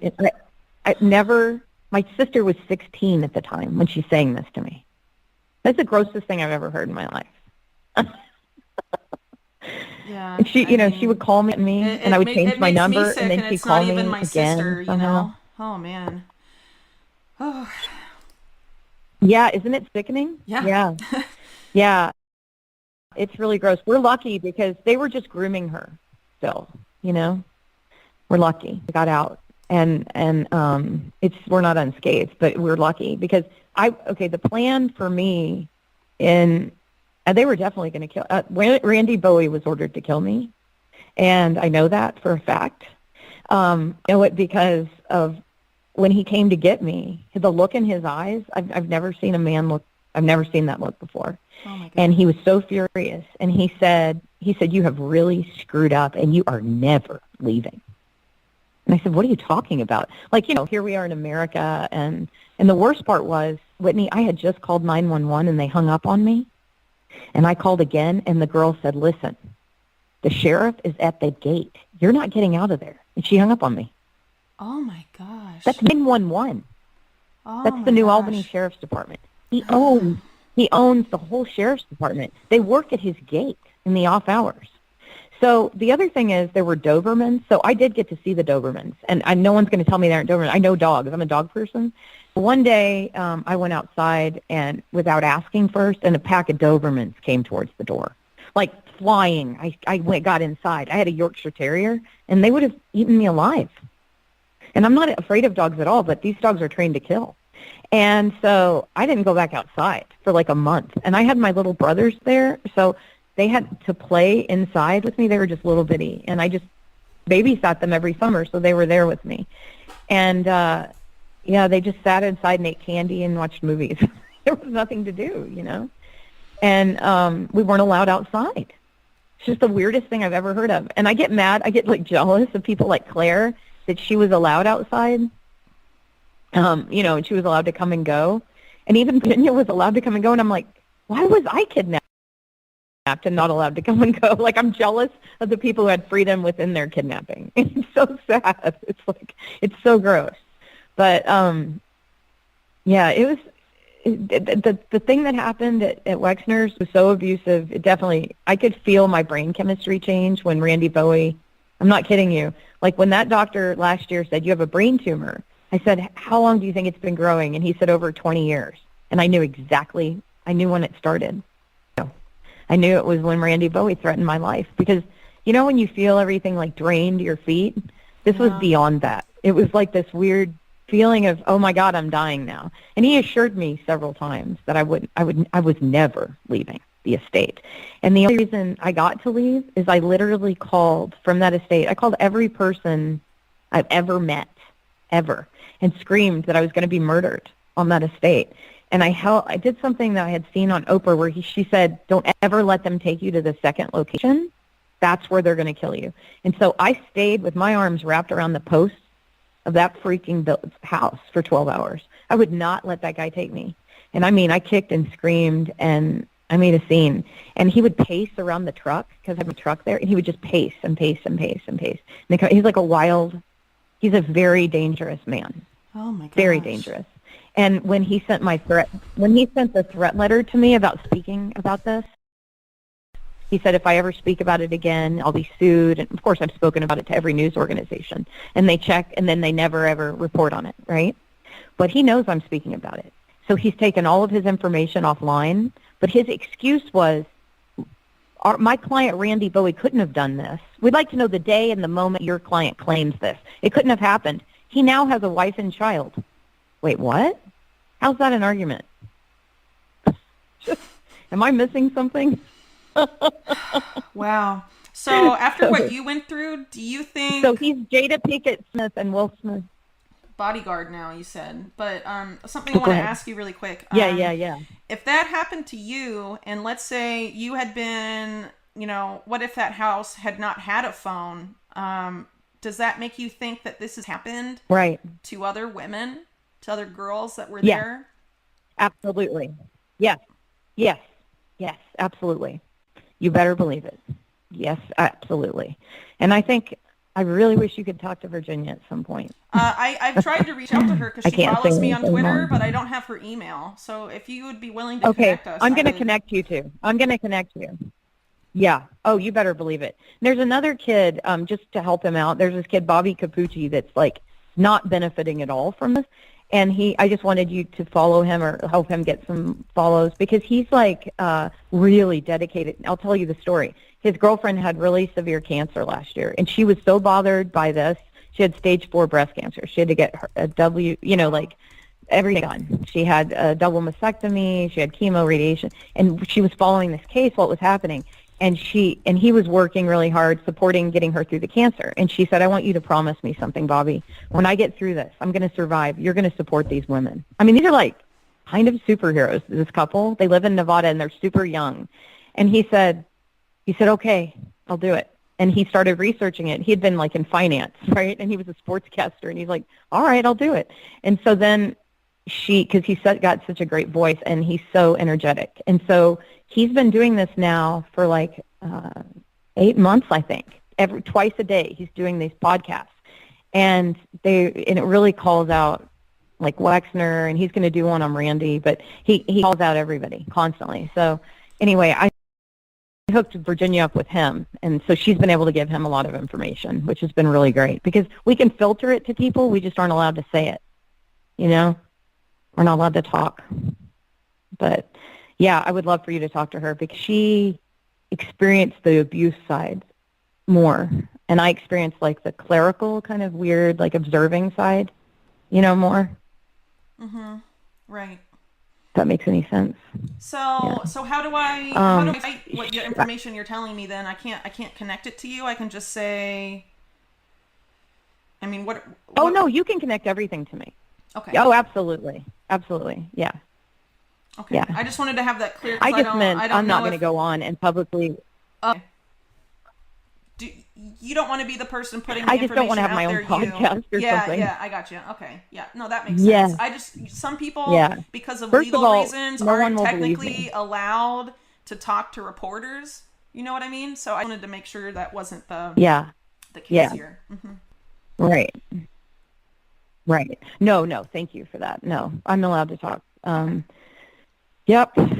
Okay, so another thing I wanted to tell you is that brain tumor, so when they checked it, they stuck like this little, after radiation and everything, they were checking it, and they stuck this little thing down my nose, and it goes in, and they touched this one spot, and it was my vocal cords, and they were like, you were 2 weeks away from permanently losing your voice. And I freaked out, no. and I'm like, David, I'm going to file that affidavit. Like, that's why I did the affidavit, too. I was like, what? The silence is so suffocating that I've experienced in this case, And there's nothing worse than reporting what happened to the actual enemy. Like, the FBI was the worst enemy of all. So I'm going to tell you the last thing they did. So my sister and I, so they don't offer us witness protection. They want us to testify. Expect us to, of course. Order us to. Then we go to New York now, but last year for 2020. I don't want to do it. I'm like, oh, God, but I'm good friends with Jim Hill. He's been working on this for 7 years, trying to get my FBI reports, and he's the producer of 2020. And they've refused, of course, to give him anything. So they finally send a redacted version of the second report, and I'm able to unredact the whole thing because guess what? I have a photographic memory. So I'm able to go through and I unredact it, and I'm like, well, this is what it says. And Jim's like, wow, Maria, that's pretty crazy. And then and everything in it, he was able to fact check, and it was all true, and it was just weird. So then we go to New York, and guess what? Annie's there. Annie has had, I'm not belittling her experience at all, but she's had very little contact with them, like very little. It was horrifying contact, but it was just brief, right? She saw nothing. She was never around any other women. She just knows her story of what happened. They ask her in. The FBI interviews her. I've driven from Kentucky with Jim Hill, the producer of 2020, drives me from Paducah, Kentucky, all the way to New York City. And the FBI does not bother to ask for me for an interview. They just interview Annie. She flew there, flew home. I've driven there. It's their opportunity to talk to me. They are absolutely, blatantly not wanting to know anything. And they keep talking to girls who just, that were raped, but were basically blindfolded on the way in and on the way out. And I'm like, but I understand the inner workings and the people involved. I understand that when Bill Clinton was coming, this is the craziest. When Bill Clinton would come, Ghislaine would get in a tizzy. She's like, the president's coming, the president's coming. And there is a guy, he's the holy grail to this case, Whitney. And his name, he was the chef. His name is Chef Andy, and I don't know his last name, but we found him. David Boy's firm found him. And he is in Chicago working for some spice company. And this guy is the biggest scumbag in the world. And he was, I believe, Wexner's chef first on his yacht, because that's what he told me. And then, of course, he was given to Jeffrey and Ghislaine. And he could cook he's a mad chef. But he was the biggest creep. The biggest creep. And he lived in this building on 66th Street. And all the models and all the people, they had all the Victoria's Secret models living there, they said, but it ended up, those were girls from Europe. And this was in the early 90s, living in that building. It was full of people for Epstein. Was this before and I know because he had me go in and decorate all. Sorry, was this before 1995? This is in 1995. Okay, yeah. This is in 95. Okay. That building was full of women from Eastern Europe. And I didn't know why. I thought they were Victoria's Secret models, of course. And full of victims, okay? And I know because I went in and decorated all of their apartments. Jeffrey and Ghislaine hired me to decorate them. And so I went in and decorated. I saw a lot, But Andy lived there. And I went, the last time I ever saw him, I slapped him. I went to say, why did you not tell me what was going on? And he said, you knew because everybody knew. And I slapped him. Of course, my sister got hurt, right? And I could have been arrested, I guess, nowadays. But I slapped his face. And I left, and I wish I hadn't. I wish I'd said, can I get all your information and where you're going to live? And because this guy saw it all. So he was the only one who was allowed to ever be there when the president was coming, okay? And this happened when I was there 3 times in 1 year at that house. That Bill freaking Clinton came. And we all had to leave, except 2 Filipino maids and Chef Andy. And that's it. And everyone else had to clear out. And clear out. And I would be the last to go. And Ghislaine was running around. And Andy, everybody was decorating to the hilt and getting, candies laid out and foods. And everything was spectacular. And that happened 3 times when I worked there. And no one ever believed me because there was no security detail. There was no announcement that the president was coming, but he was going to that house with children. You better believe it. And Ghislaine would say, oh, I've got to get lots of girls today. The president's coming. And I told the FBI all of this. And he was the sitting president. And they knew I was telling the truth. I could tell that they knew. And they thought it was just great. They just wanted to feed more children to him, I guess. It's just unbelievable. But that guy, if you could interview Chef Andy, if you could get through to him, Whitney, you would have the holy grail of this whole thing. He had been with them for 10 years. He'd have to talk to me. So he knows all the Getting early in contact He with knows them all is, about is Wexner. half the battle, Yeah. I have to try and convince them to talk to me too, so it's a little... I'm trying to get my lawyers to subpoena him. Wow. Well, if that happens... Yeah, that's hard. Yeah. But my lawyers are going to be subpoenaing him very soon. Yeah. We're going to get information out of Andy, trust me. He's not aged well. The other thing I've noticed about all these people is Satan's starting to show. I hate to be weird about it, but it's true. With all of them, they have aged so poorly. And I don't mean just aesthetically, but they've become decrepit souls. You can see it, Whitney. I've looked up some of the symbolism I saw around the house, and it's satanic symbolism. It is. I don't know if Jeffrey knew. I know Ghislaine knows. I'm sure she does. So he had he had like this thing, and it ends up it's like Baphomet, but it was like a symbol of this. And I actually sent it to a friend of mine. I was like, what? Because I recognized it from something I had seen at Jeffrey's. And they were like, oh, that's a symbol of Satan. I'm like, what? Okay. So, yeah, I just remember seeing, like, in his place, he had this, and I don't know if it was Wexner did it first, but they would engrave things into the limestone, right? And so it's engraved in his place in New Mexico as well, these symbols. And they're satanic symbols. So I'll have to go through and send you images of what I'm talking about. But there's more to this, is all I'm saying. But the other thing that's really weird is when that case happened 2 days ago, when it was, the crap happened where they're deciding against us. It's especially hurtful, to Brad and Courtney. I heard one of the judges say, stop that. That's the reptile's lament. She's like awake. She knows. I'm like, how did she didn't say that by chance. She's the one who's going to make sure it goes to the Supreme Court. That woman I don't know what her name is, but you she's think that the ruling voice is going to of be, dissent. you think it's going to be appealed? This yeah, ruling? Yeah, okay. Brad and Stan are working on it right now. We are absolutely taking it to the Supreme Court. Absolutely. Yeah, Brad but and I don't Stan know. The are working Supreme on Court it like is full of 24/7 right now. Unfortunate judges I know. that are all pretty compromised, but at least they'll keep it going, Well, we have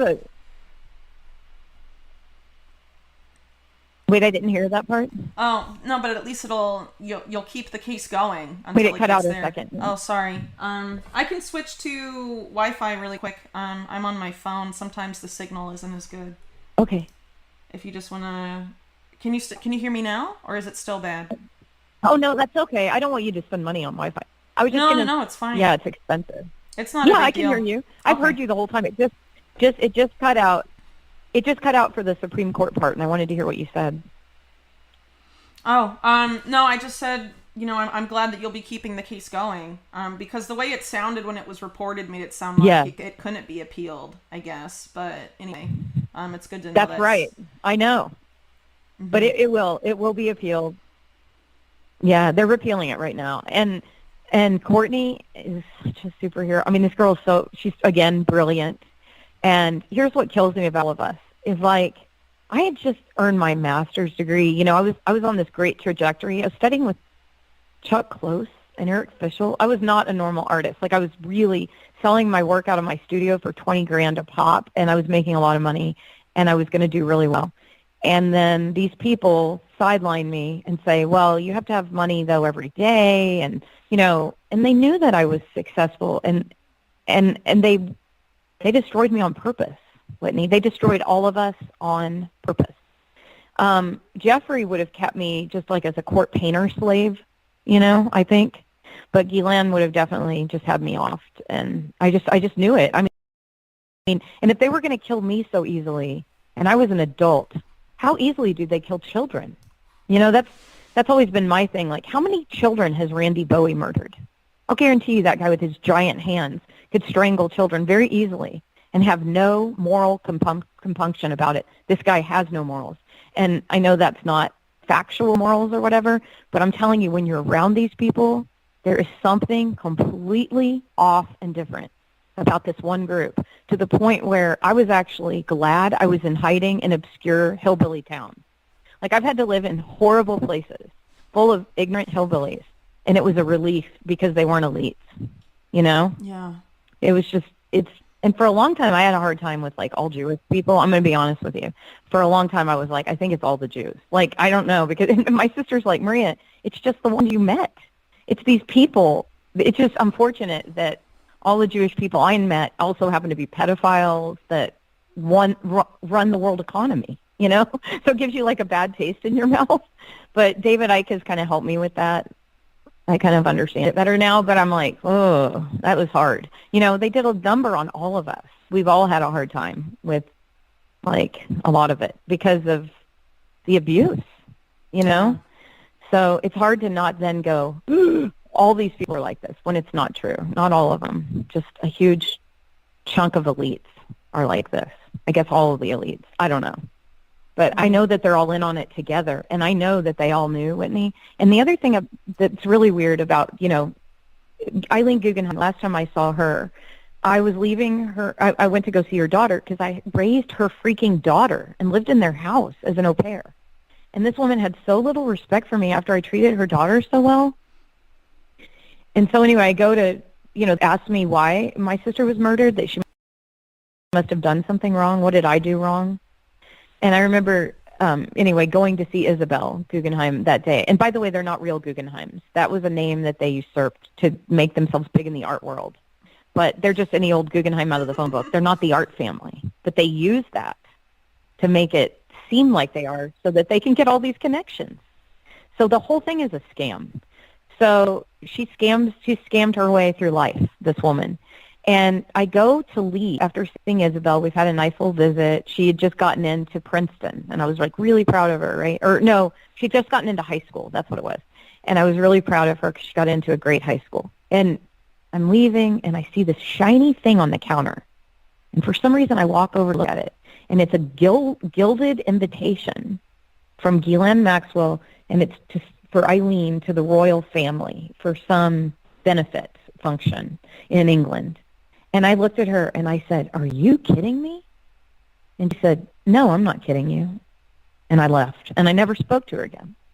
And I had been, you know, this had been a woman that was like a major part of, I could not believe it. I was devastated that she was, after knowing that I had been hurt so badly, and I was a student at the school, that she was with them for the money. So then I find out the next week that Ghislaine got Eileen a job as the press secretary for Prince Charles in the United States. Now here's the other thing. I met those royals, all of them, except the Queen. You know, I didn't meet her, and I didn't meet, like, the children. But I met Prince Charles, I met Andrew, I met all those people at the Academy. They were always coming to the New York Academy of Art.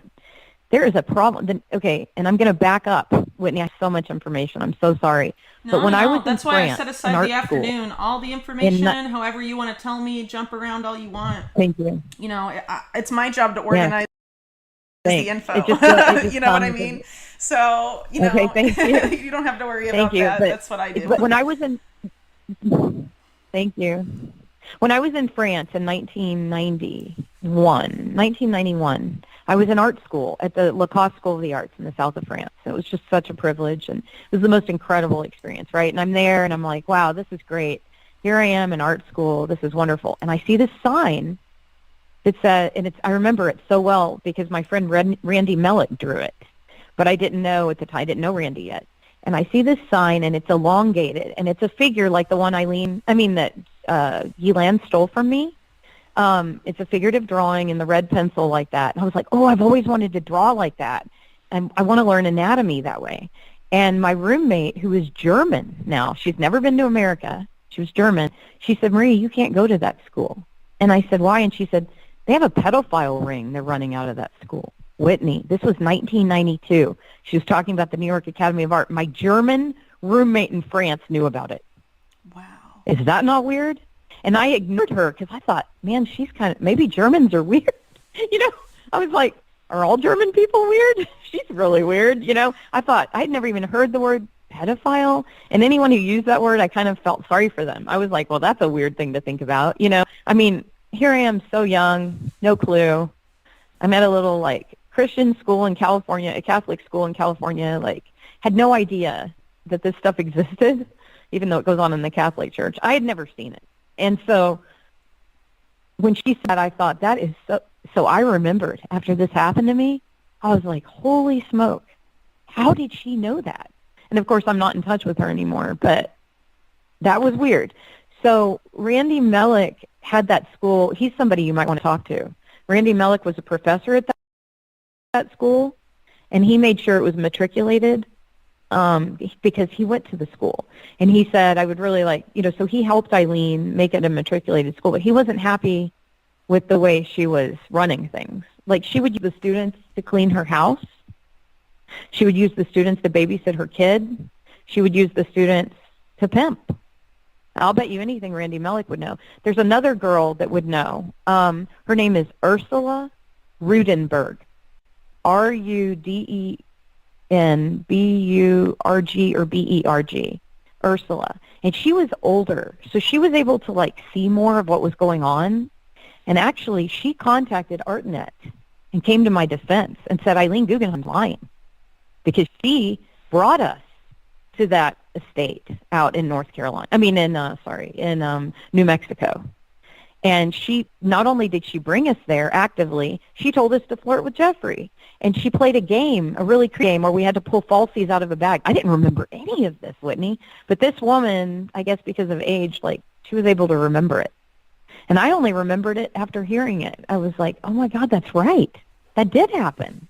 And Eileen had told me to go sit on his lap, and I wouldn't. This was the first time I was around Jeffrey, other than when he stole my art, basically, the first time, when Eileen introduced me to them and said, I had already sold the painting. And she goes, no. You're going to go hand that check back to that. This was a German man that bought it. Go hand that back. Jeffrey's going to buy it, but you're going to have to sell it for half price because he wants a discount. And I'm like, I'm not doing that.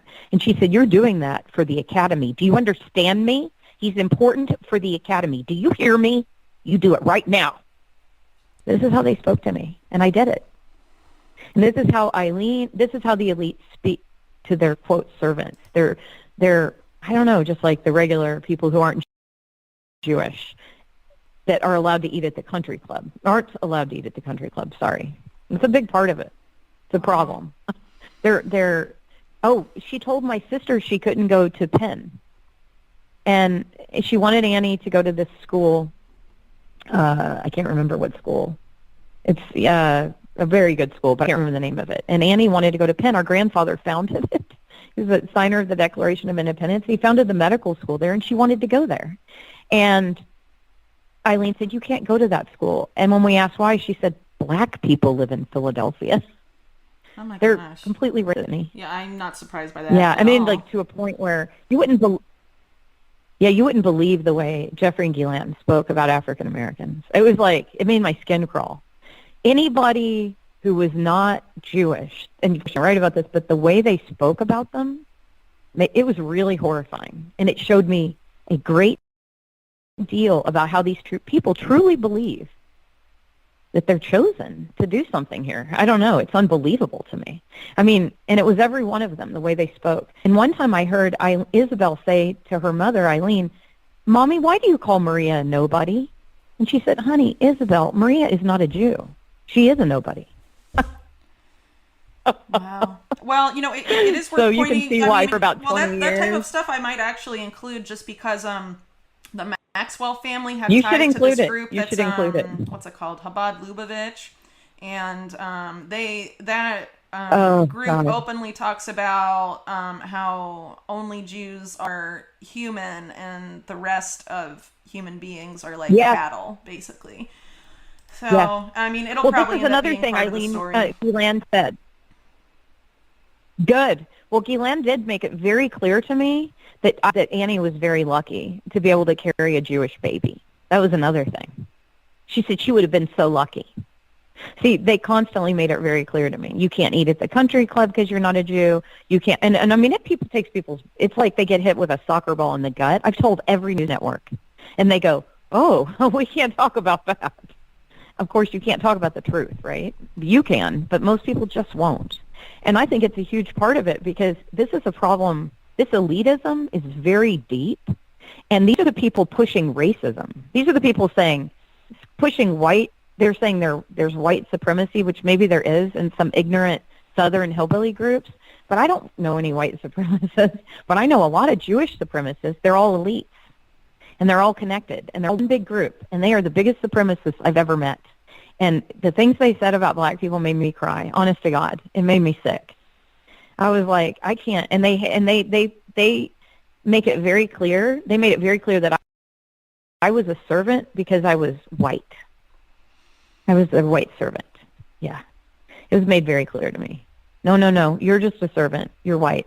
Another thing I wanted to tell you is when I first got the job with Epstein, The day following when I had to walk home from Barbara Guggenheim's, and Epstein called me. He asked me to meet him at his office the next morning. So the first morning I went in there, I'll never forget. He had all these, it looked like a real office, right? You walk in and there are all these people like secretaries working, answering phones, all this stuff. And Katie Ford and Andre Balotz were in there. Okay? Katie Ford, if you look back at her, boy, that's a son of a bitch, that woman. She's a real son of a bitch, and nobody has called her out. No one. That woman is why they were able to pretend that they were hiring these models. They used her as a cover. And her mother was partners with that guy that they then partnered with in Europe to start X21 or whatever that group is, that modeling agency, XM. Yeah, Brunel. Katie Ford's mother was partnered with Brunel. And Katie was very connected to him. And Ghislaine said to me, would you like, I think Annie should model, and we'll just have her model through Katie here. And I was like, Annie doesn't want to model. She wants to go to an Ivy League. She's not interested, thank you. She's like, oh, well, then she can work for, then I'll call my friend Harvey. She was talking about Harvey Weinstein. She goes, she can just work in, she can work in Hollywood. I'm like, you're not listening to me. She's an academic. She's going to write. She wants to be a doctor. She's not interested. They didn't get it. You know what I mean? So I walk into the office, and I sit down, and behind him, I swear to God, this is the weirdest thing that's ever happened to me in my life, Whitney. I'm sitting there talking, and Jeffrey's got this smile from ear to ear, and he's in sweats. And sitting behind him on the radiator in the Helmsley Palace Hotel office, Morgan Fairchild. And she looks like a tiny plastic doll.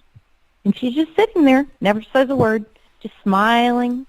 And I'm like, is this Knots Landing? Or like I'm trying to figure out what movie she was in. And I'm like, what's happening? What's happening? And why is this woman observing? And every time I went to her office, every time I went to his office, she was seated there. No one talks about this. But she was there all the time. She was part of his group. She was a groupie or something. I don't know. But she knew very well that he was procuring him. There's no way she didn't know because she was in his office. And she knew. I mean, she knew, And I guarantee you can look up Morgan Fairchild and contact her and ask her what the hell she was doing with him. Because she was very much a part of that. Early 90s, she'd been friends with him for a long time. And when I asked Ghislaine about it, Ghislaine said, oh, Jeffrey thinks that Morgan Fairchild is the perfect woman.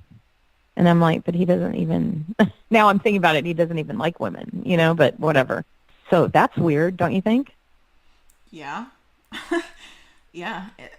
Wow. I don't even know what to say.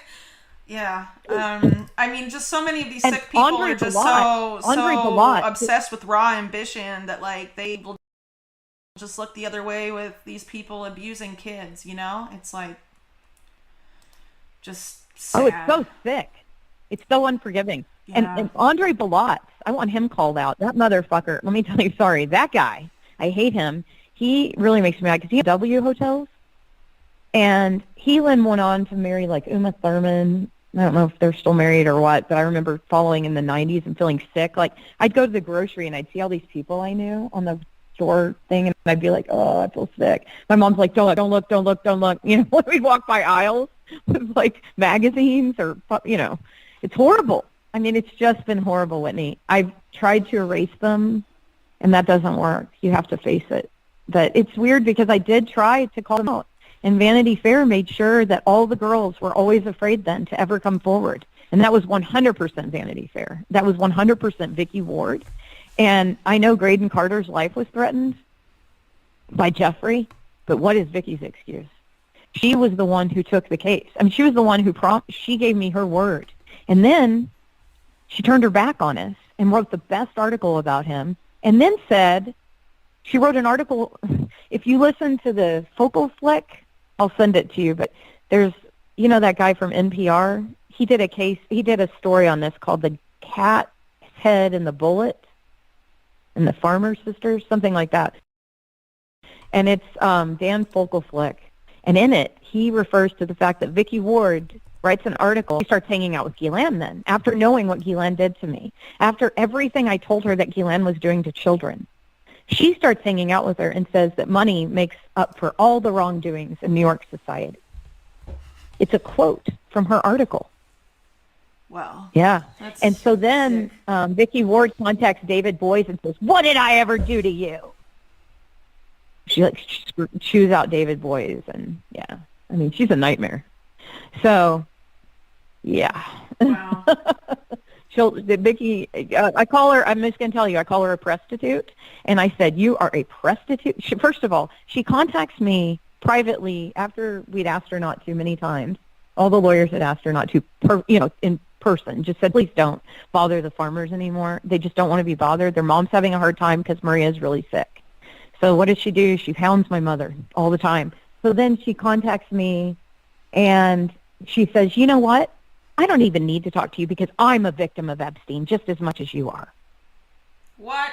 Can you believe it? She's victimizing victims.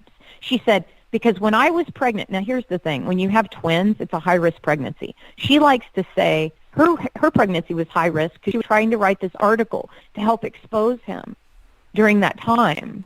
And so he harassed her, and she had to have bodyguards at her thing. Maybe that all happened. That is all her doing. And guess what, Vicky? You didn't even do it in the end. All you did was become friends with them. She became their friend. She was friends with Epstein. I mean, it's unbelievable. So, yeah, you can't make it up. You cannot make up the levels of abuse that we've all endured and the way that I'll tell you, the only person who's been respectful to me is Anthony Mason from CBS. He's the only one. I mean, I'm friends with Jim Hill because we worked together for 7 years. And I know him in a way you don't even know someone unless you've been in their dorm, because we had to ride together across country, and then they drove me back to Arkansas. I mean, it was like thousands of hours with these people. But this guy, Anthony Mason, he's actually kind of like a really good person, and he really cares about human beings. And so he did a really honest report. He was the first one. Nobody would break the story. And so finally Anthony's like, "Fine, I'll do it." And he did. And he flew here and did an interview because I really wanted people to know how much we were all suffering. And nobody would report on it. They're saying with this settlement, we'd be lucky, if we get a couple $100,000.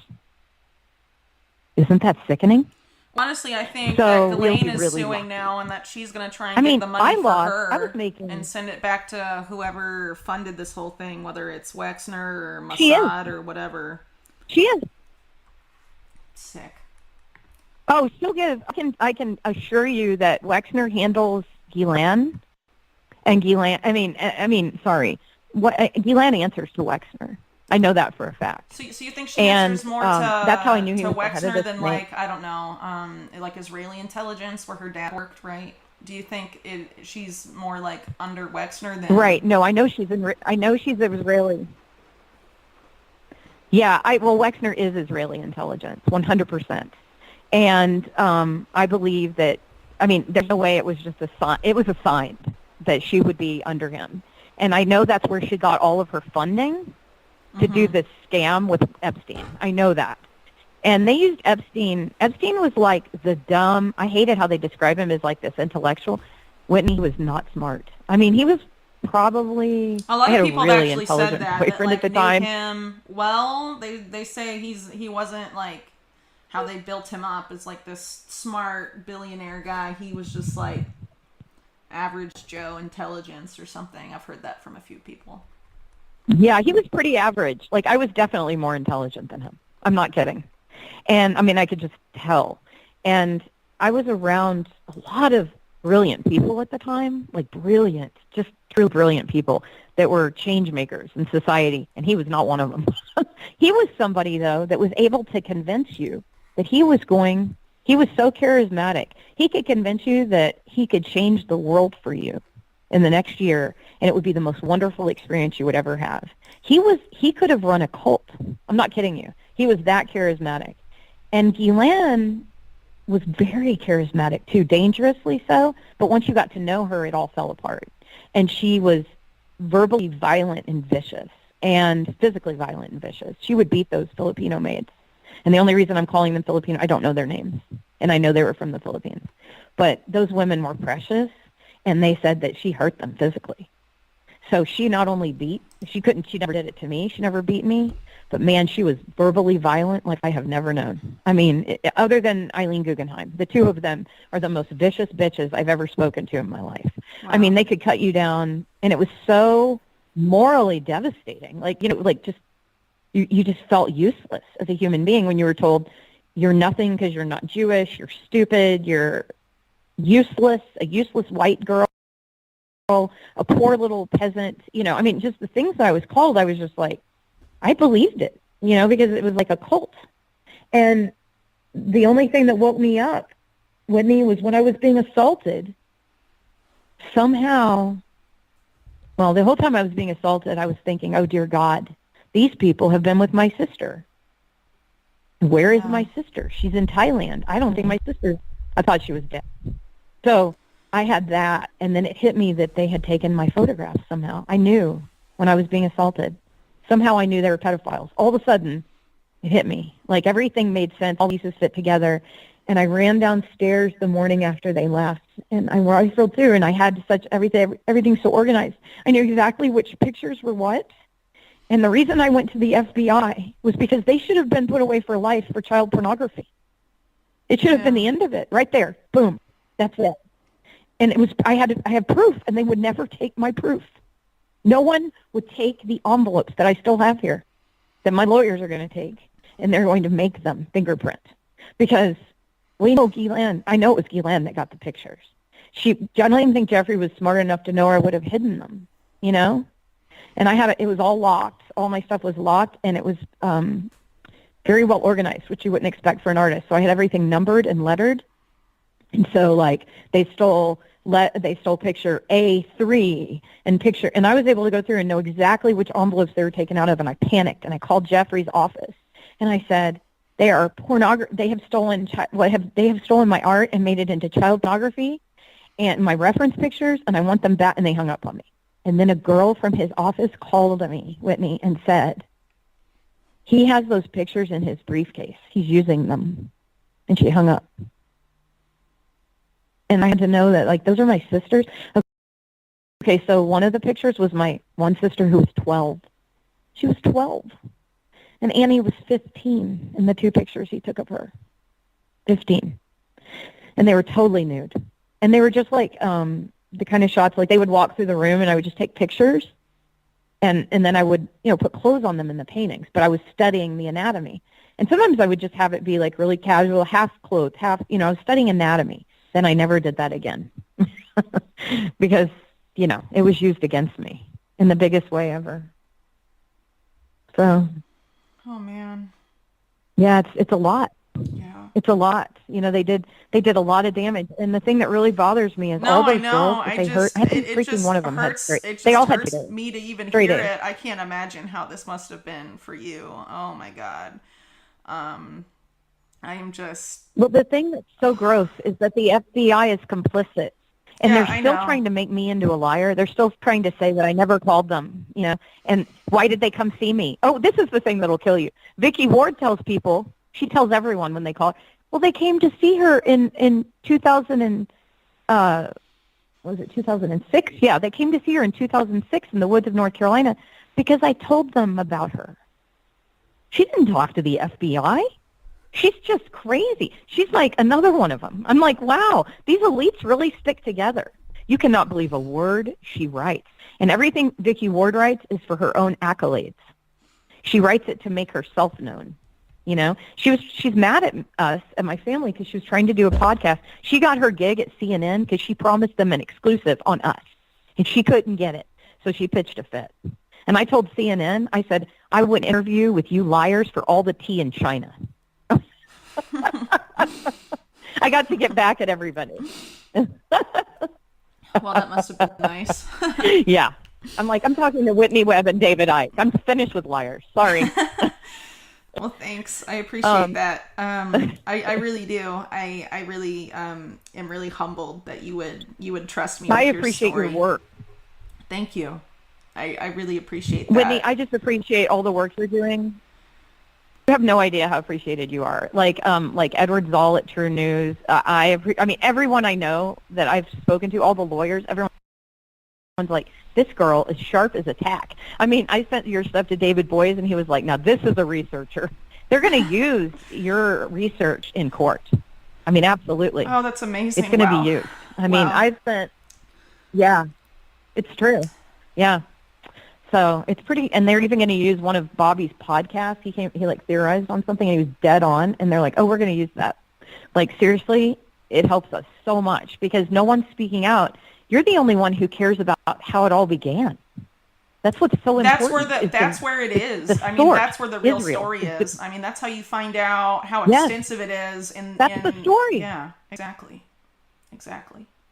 Yeah, and it's all out of Israel. I'm going to tell you what Ghislaine told me about her dad. Because, I knew her right after he died. Like, I think he'd only died, like, 2 years before. He died in 91. She was constantly grieving for him, right? Yeah. Yeah. Yeah, that's right. She was constantly still in grief.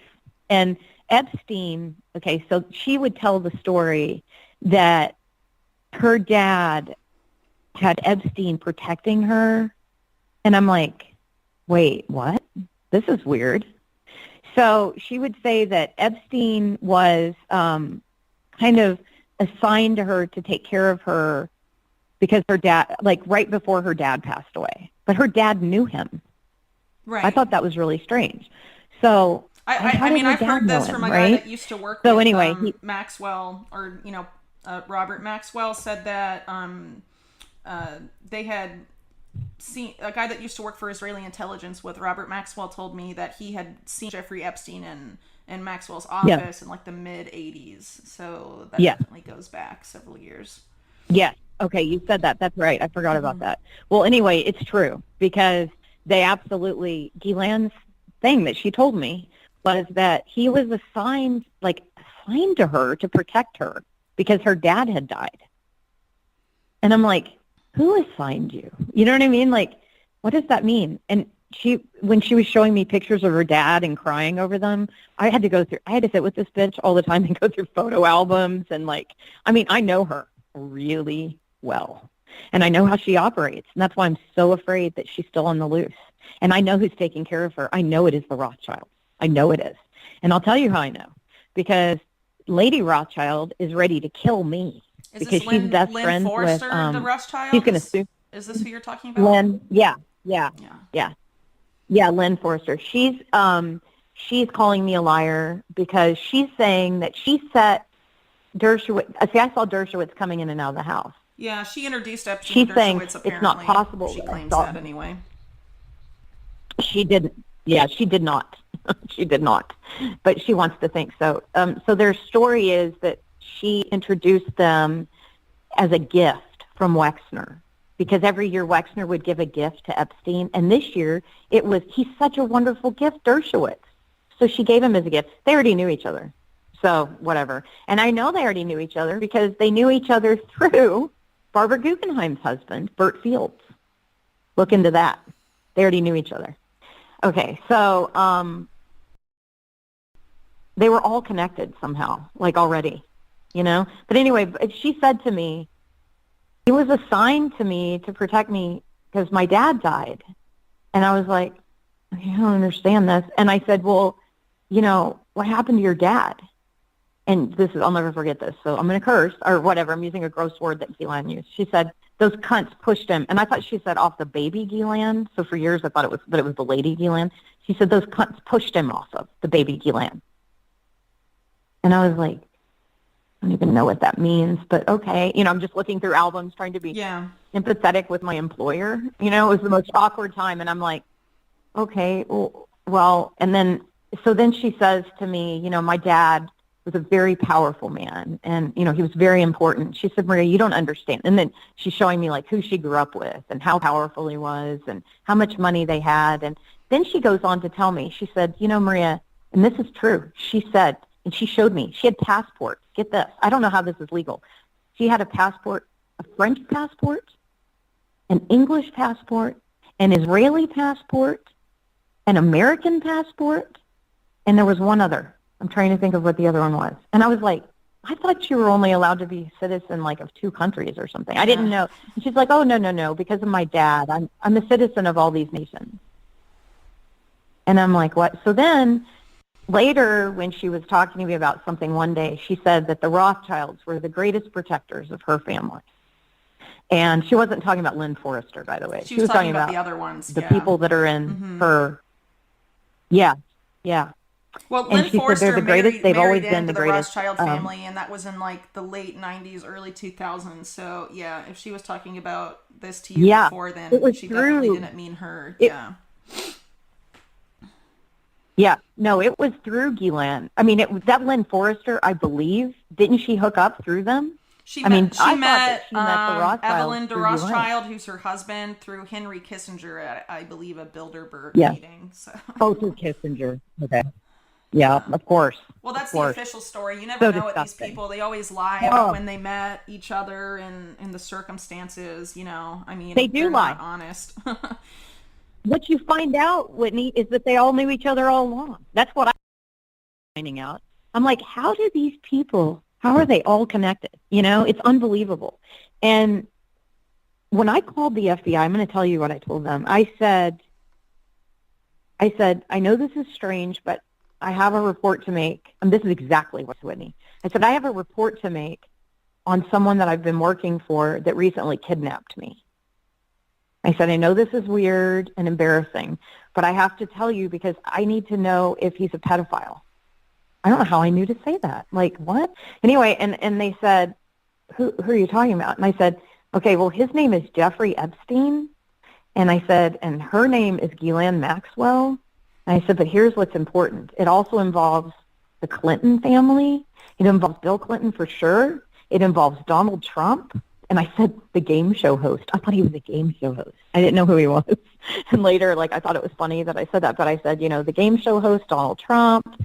And I said, but the most important one, and I said this, that he's the head of the snake, is Les Wexner. And they said, what do you think he is? And I said, he's Jewish mafia. And they said, what do you mean? And I said, what do you mean? What do I mean? Yeah, I said, what do you mean? What do I mean? I said, he's not Italian. He's Jewish, and he's mafia.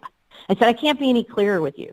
And they said, how do you know he's Jewish mafia? And then I went on to list everything that I'd seen that was just so creepy. Could you and how tell me what you told them about why you thought Wexner was part of the Jewish mob? Because that anything you can tell me there helps me build my case. I don't know if you read my background in Wexner in part 3 of my series or remember it, but there's definitely a lot of evidence pointing to him. Right. So there was this police report filed, and I think it was Columbus, about the murder of his tax attorney.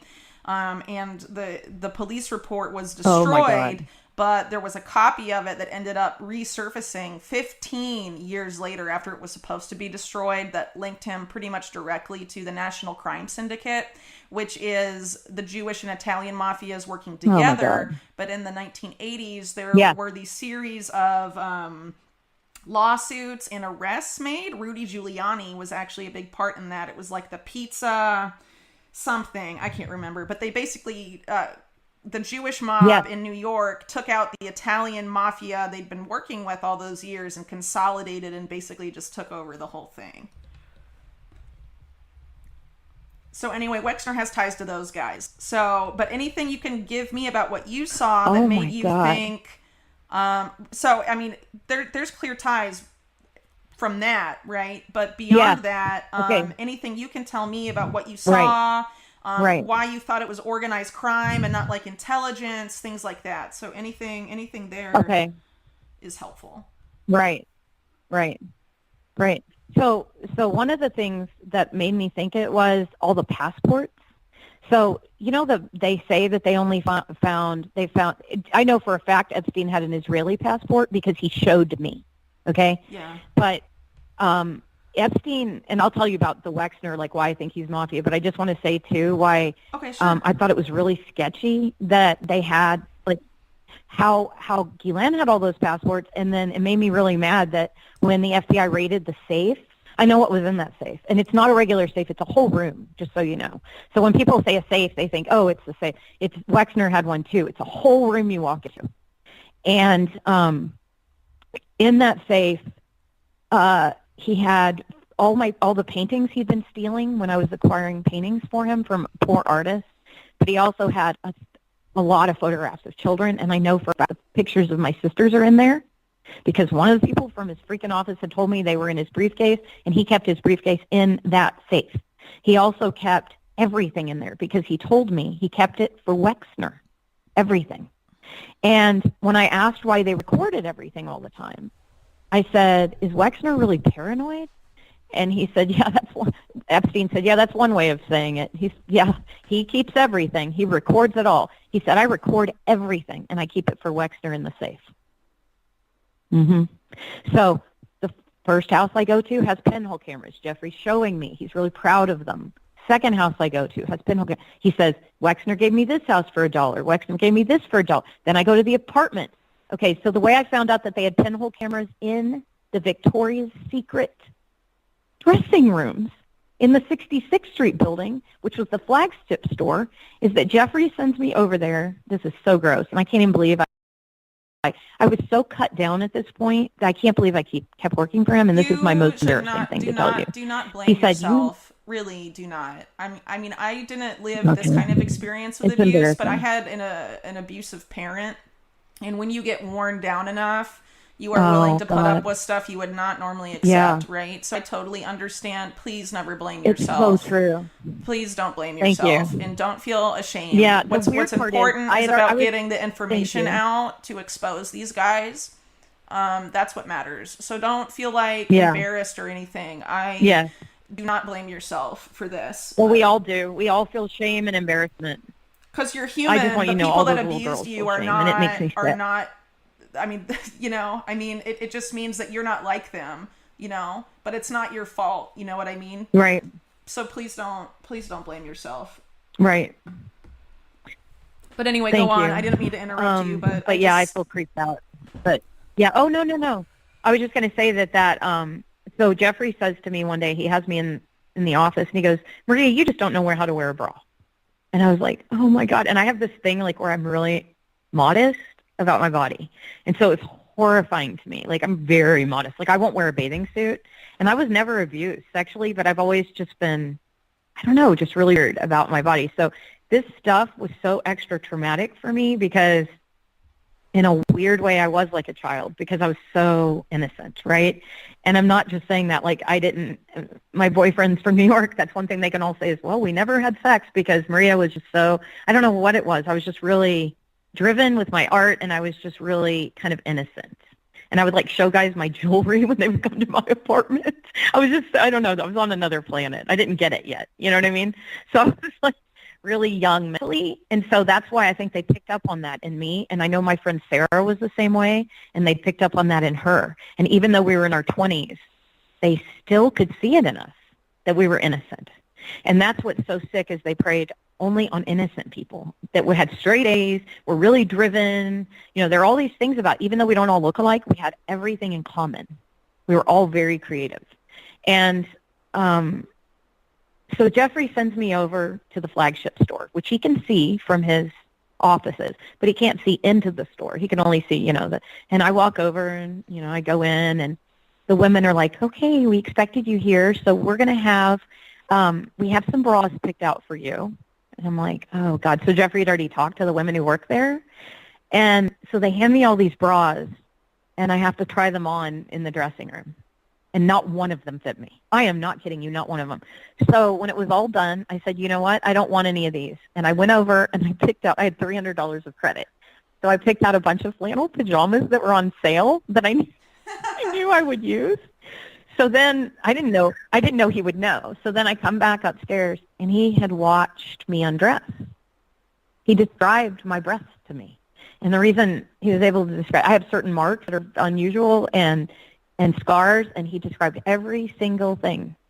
And I've never been more embarrassed. I wanted to die that my boss was described. And he wasn't doing it in a sexual way. He was doing it in like a really critical, mean way, like making fun of my body. And he's like, we're going to have to fix this. But for now, he just wanted me to have no breasts at all. It was so awful. And I'm like, okay, I have breasts. Like, I can't control it, Anyway, it was awful. And he's like, you're going to go back there and you're going to get bras that fit you. And you're going to do it right now. And I kept the pajamas. I didn't care, but I did. I went back and I got these horrible bras that I never wore because they would like ride up in the back and they were itchy, and never wore any of that.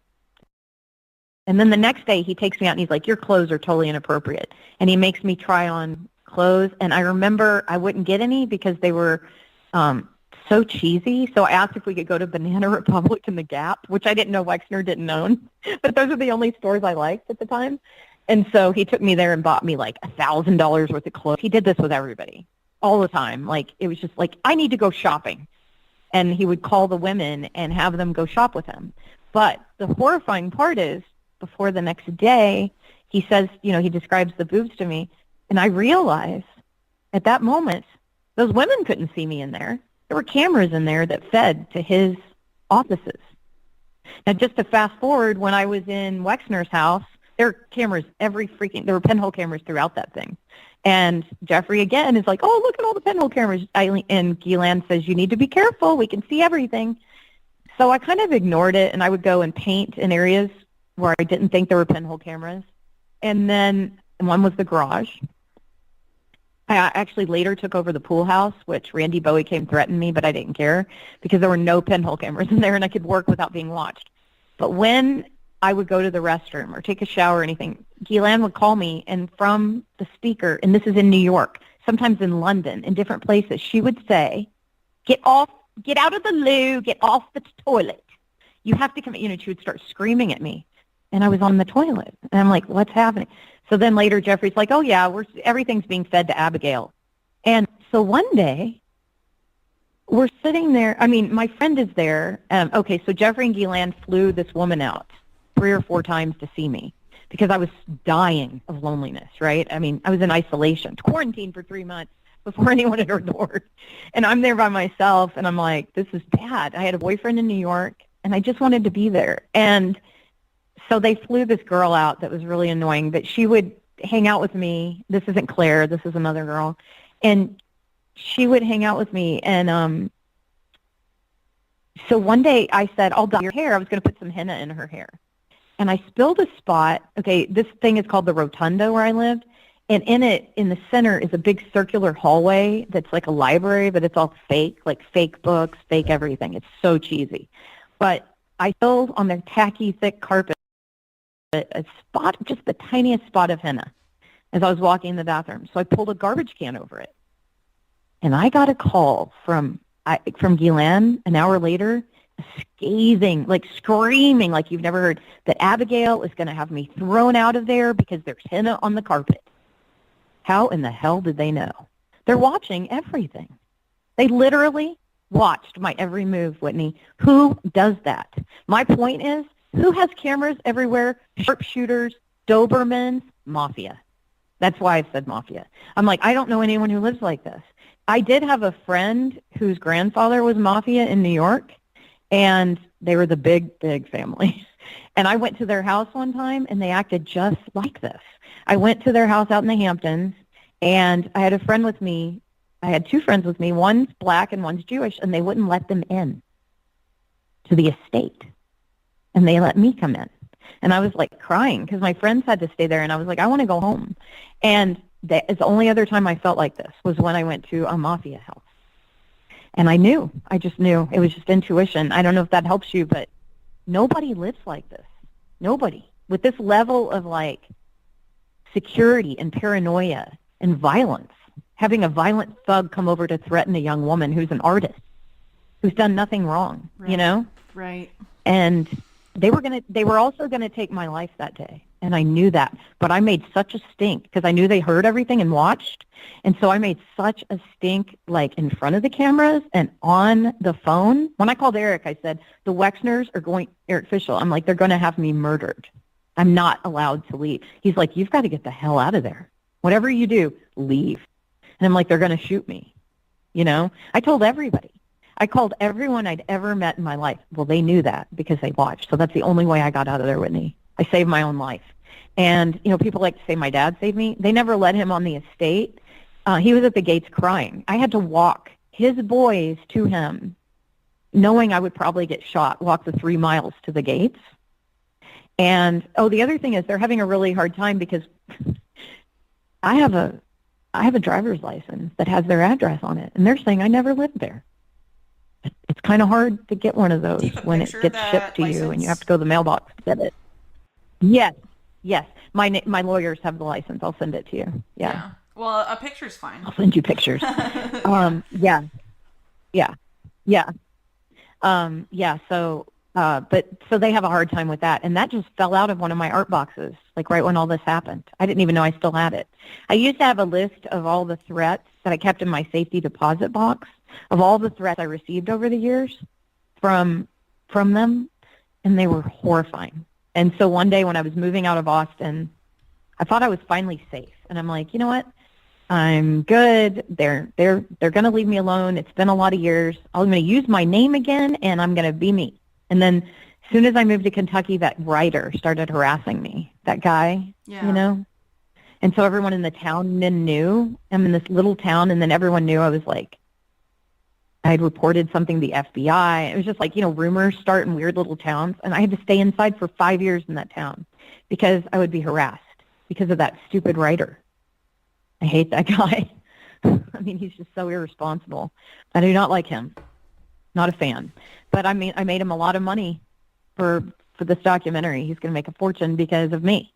Because no one was willing to do this thing. But I said, I'm going to do it because of Bill McLean. And Bill reminded me of my ex-boyfriend. He's just a really good guy. And I was like, oh, I want to do this. And I know he's going to do a really good story. And it's not going to be too sensational or cheesy. It's just going to tell a lot of stuff about Wexner. And I made that agreement with him so that, The other thing about Wexner is, I'm sure you know this, but this is something I noticed when Jim and I drove through, Ohio. As soon as you cross into Ohio from Kentucky or wherever, you get the first building you see is the Abigail Wexner Center for Women. I thought I was going to die. I was like, you got to be kidding me. And then their buildings dot the whole state. So no matter where you are, you see Wexner this, Wexner that. But then when you go to the bathroom, especially as you get close to Columbus, there's human trafficking signs everywhere, Whitney, everywhere. So when you go to the bathroom in Columbus, on the door it says, do not speak to anyone, do not walk with anyone, go back to your car. I mean, there's like instructions on how to not be trafficked. And I'm sorry, I don't believe in coincidences at all. I don't believe in them. And years ago, when I was in hiding, I was listening to this show, and it said, did you know that all human trafficking begins and ends in Columbus, Ohio?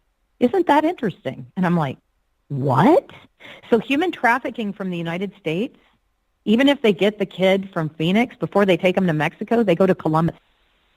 What are the chances?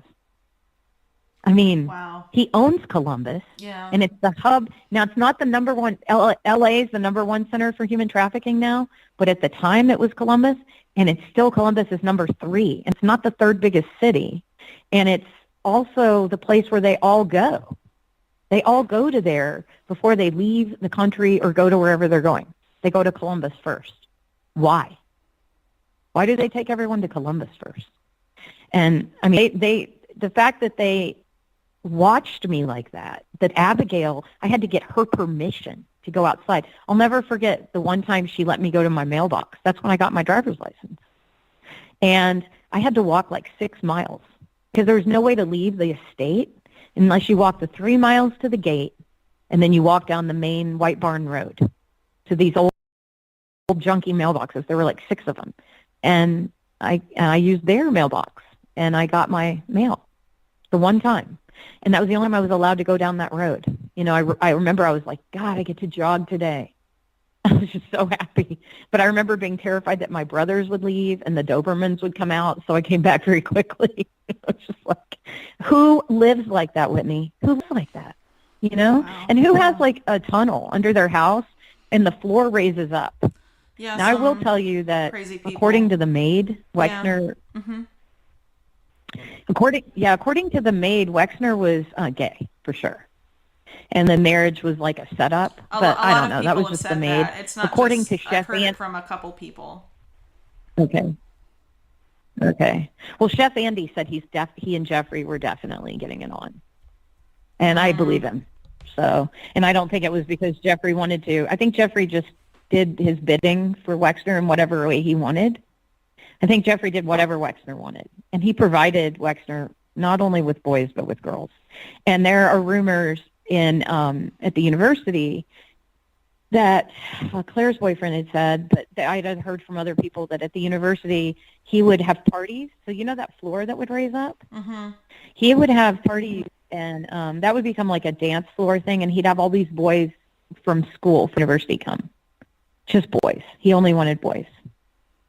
So that was kind of a known thing on the estate, you know? Yeah. And yeah, I hated that Abigail for never letting me go outside very much. I hated her. And I bet that she says she's never spoken to me, heard from me, heard of me, and it's all a lie. And my driver's license proves that's a lie. So that'd be pretty hard, you know, to have lived Right. there and have gotten that license miraculously. Well, I mean, you know, honestly, at Yeah. this point, I don't think Plus anyone's all going to the believe photographs and Wexner. everything. He's there's too much against him at this point for anyone to take his word for anything about any of this Yeah, stuff. wait until you talk to Virginia. Virginia has the real smoking guns on him too, but I'm not allowed to say anything. But I do know that she does, and I will put her in touch with you. Yeah, that would be great. But really quick, you sort of mentioned that you knew that Wexner had some sort of Israel tie and that Ghislaine was working under him. Can you elaborate on that? Do you think he had ties to Israeli intelligence? Yeah. Okay. And why do you think that? So I absolutely do. So, okay, so this is why I think it. So Jeffrey and Ghislaine, they were at the estate, you know, they came like 3 times to visit Wexner while I was there. And they would go meet with him, and then they'd come back. And Ghislaine said they were working on all these Israeli charities for students and for, you know, Jewish people. Mm-hmm. And I remember thinking, oh, that's weird. And she was like, you don't understand our loyalty to Israel, Maria. You don't understand our loyalty. She's like, unless you're a dual citizen, you just don't get it. She's like, your people could never understand. She would say, my people, your people, the chosen ones, all that bullshit. And I'm just like, let me tell you something. If I walk out of here not, you know, at all racist, it's a freaking miracle, because I'm still, you know, I struggle every day with it. I'm like, oh, I was so abused. You know, it just, I guess it could have happened from any group, but because they're the ones that happen to control the world, it's hard. It's really hard. Like this specific group, you know, of elites. Mm-hmm. It's really hard to not just hate them, you know? And so I haven't gotten over hating that Ghislaine and the way they try and lump everyone in by design too, you know, in order to give themselves protection. Yes. I think it's very intentional. But yeah, I can't blame you for feeling that way, considering what you had to go through. So. Right. Well, I don't really feel that way. Like, let me tell you my background. Every boyfriend I've ever had was very Jewish. Like, I mean, 100%. And never, I mean, I had the best relationships in New York. I mean, these were like the most patient guys. I don't know why they put up with me. I think back on it and I'm like, those were the nicest guys. So there were 4 boyfriends I had, and everybody who got in touch with them said, you know what, Maria, your boyfriends loved you so much and say nothing but nice things. So I have had very good experiences. But it was the Eileen Guggenheim thing and the Ghislaine, all of that really soured me on like on religion in general, if you want to know the truth. Like religion being used against people, and just all of it was just really, it soured me. And I don't totally trust people. Even though I have friends that are Jewish, like I still have trust issues and it's so unfair to them. I know it's rationally, I know it's unfair, but I was scalded by the hot water. You know, I just can't stick my hand back in. Like, it's just hard right now. But I don't totally feel that way. Like, yeah. I'm just being honest. I'm like a really honest person, Whitney. And so most people won't ever talk about that stuff. And I'm not. And the other thing that pisses me off is this whole anti-Semitic BS, because they called Bernie Sanders anti-Semitic. Oh, you know yeah, what I mean? know. Like, when is it going to end? Like, that's the it's biggest out of scam. control. Plus, and the whole I'm really one of my best you friends. You can't say that, even though you just mentioned that what Ghislaine told you, right? And Sheldon Adelson, he's on video saying all I care about is being a good citizen of Israel, and he's the top political donor in the United States. So the fact that you're not allowed to talk about it, I think, is very troubling, right? So, But anyway, Yes. I want to go back to some of what I told you about, at least like intelligence stuff, and what you heard about like Israel and Israeli Yes. Well, I want to tell intelligence. you what she said about her dad's. Right. Yes, she said about her dad's funeral too. She told me, she said he was such an important person for Israel that they gave him a state funeral, and she went on and on and on about his funeral ceremony, and she showed me pictures of like what a big deal it was. And she said they murdered him, that Israel murdered him. She said the CUNPs murdered him, as she's telling me about this. So, like, she's saying Israel murdered their assets. They do that. I don't know. That's what she believed. And, yeah. So I thought after, like, talking to Chef Andy that he jumped off the boat. Because Chef Andy was like, Maria, that guy was the biggest criminal in history in London, and he had stolen so much money that I think he jumped. And I was like, oh, okay. Because, this is just his opinion. But Andy knew all of them. He knew Wexner before Wexner and Epstein were working together. So that's why he's the Holy Grail. I'm telling you. I'm going to send you his photo and his information. If you can get that guy to talk, oh my God. But we'll anyway, he's Jewish too. I was the only like non-Jewish employee. That was the other thing. They wouldn't have people around that weren't Jewish. It was really weird. Like they go to the only people. Now, of course, all the people they raped were never Jewish. That was like another rule, I think. I mean, maybe it wasn't a rule, but it seemed to be. But the children were never Jewish. Just the employees and like a lot of like Leslie Groff and those people, that they had around were usually like they trusted each other, but they don't trust people outside their network. So it's not just that they're Jewish, it's that they're connected, Like my boyfriend at the time when I was dating when I was dating him and working for them, was Jeff Mendelson. He is the neatest guy. You can talk to him. I'm sure he remembers stuff about it. He's as sharp as a tack. His father was Dr. Mendelson. He was head of Sloan Kettering. So I had been around some really smart people, and that's how I knew these people weren't very smart.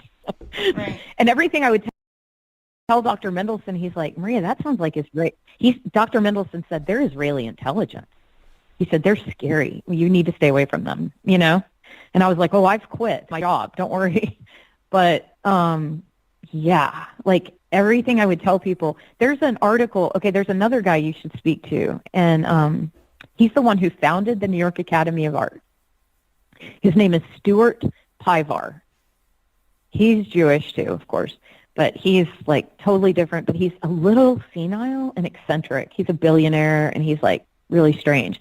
He's an inventor. He invented like the stuff that the coils that go in the trucks that stir concrete. He's invented all kinds of things, and he's so rich. And so he decided he was Andy Warhol's best friend, and Andy Warhol was like not smart at all, right? But they were really good friends. And Stuart Pivar is a scientist. He was brilliant and an inventor. And Barbara Guggenheim, Eileen's sister, was in this Warhol group. She was like a groupie. Okay, and they would all sleep together and date and everything. So Barbara and Stuart kind of found, Barbara thinks the Academy belongs to their family because she was dating him when they founded it, right? And so that's how Eileen kind of came in and usurped the whole thing, like, oh, this is my school. But Stuart has always not understood how they just totally stole that school from him, and he doesn't appreciate all the pedophilia. And I used to see Stuart all the time at the flea market in New York, and I would walk up to him and chat. And one day, I saw him, and I don't remember this, but he tells something Jones is a publication. Can't think of the name of it. I'll look it up. But anyway, he tells them that, and I remember this now because Epstein would stalk me in Manhattan after I quit. After I got back, it was so scary, and that's why I left New York City. He would just be behind me on the subway, and I would like run and take off. So he actually witnessed him stalking me at the flea market. And I said to Stuart, you're not going to believe this, but they tried to rape my sister, and they stole her, and I was stolen. And then anyway, I took off. And Mother Jones. So he tells in an article in Mother Jones all about this, like witnessing this. But, you know, most people aren't willing to come forward and say, yeah, we saw Ghislaine harassing Maria. No one will say anything. No one. It's just like, no one cared. But finally, I couldn't believe it broke my heart that this man cared enough to tell the truth, you know?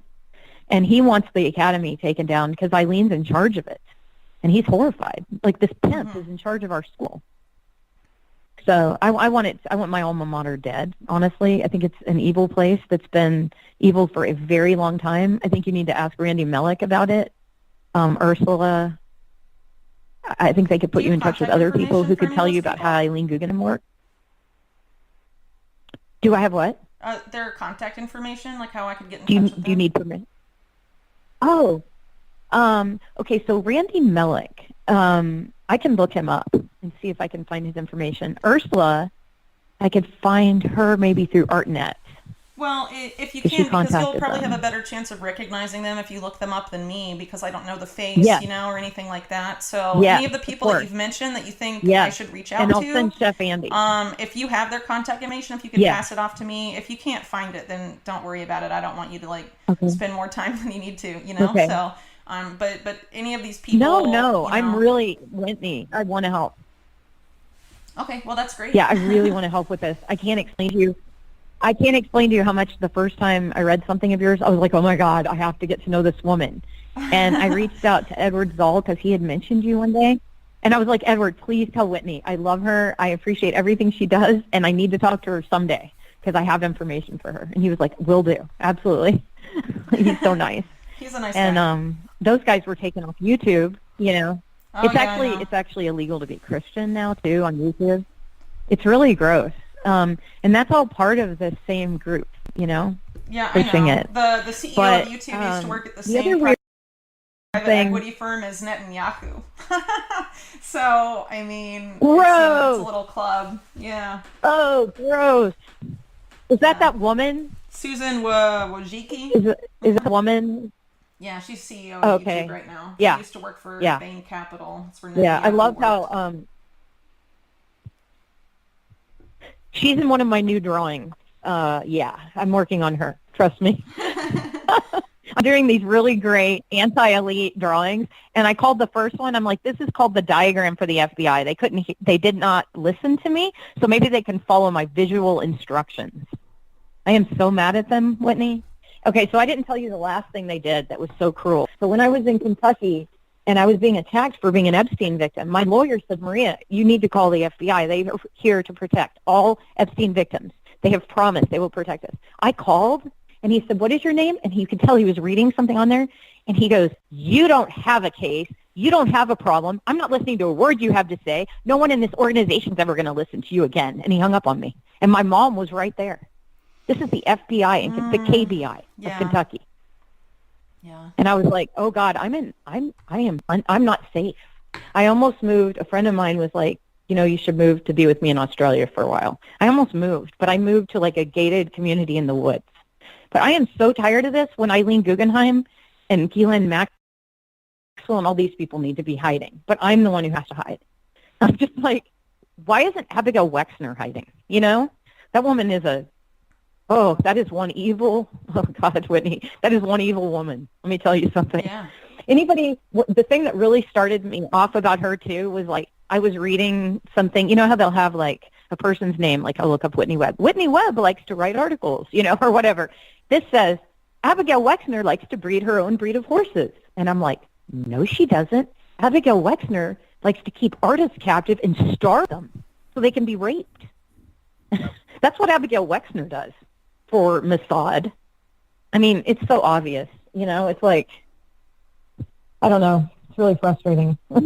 Yeah, no, absolutely. Well, it's so inverted, the justice system right now, because these people are at the top and they think they can buy everyone off, but I think we're really starting to reach critical mass where enough people are just sick of it, you know, fed up with it.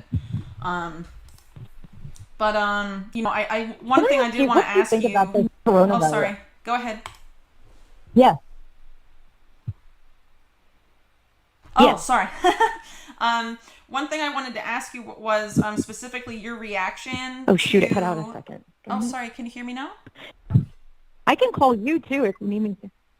No, it's fine. I might have to switch networks if you prefer. Yeah, I can hear you now. Okay.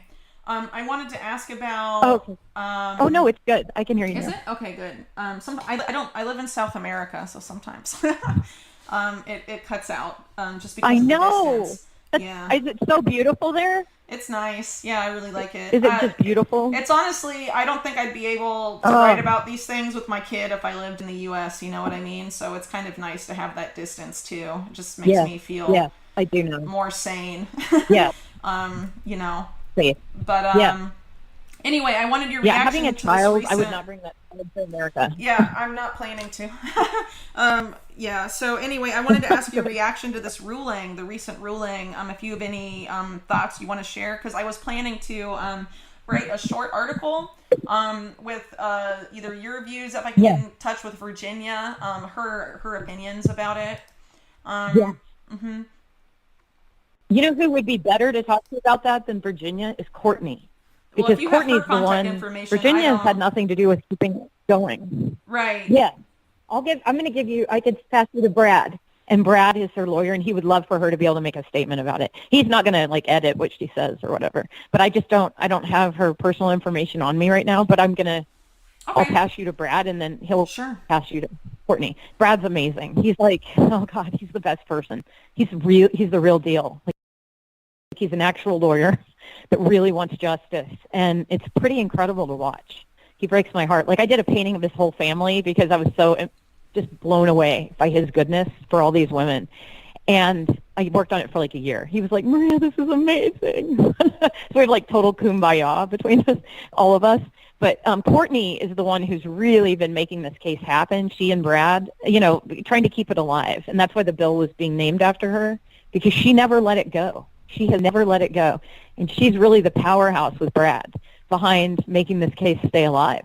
And, Virginia has suffered immensely and all that, but she's also fortunate in that she's been able to sue because Ghislaine lied about her.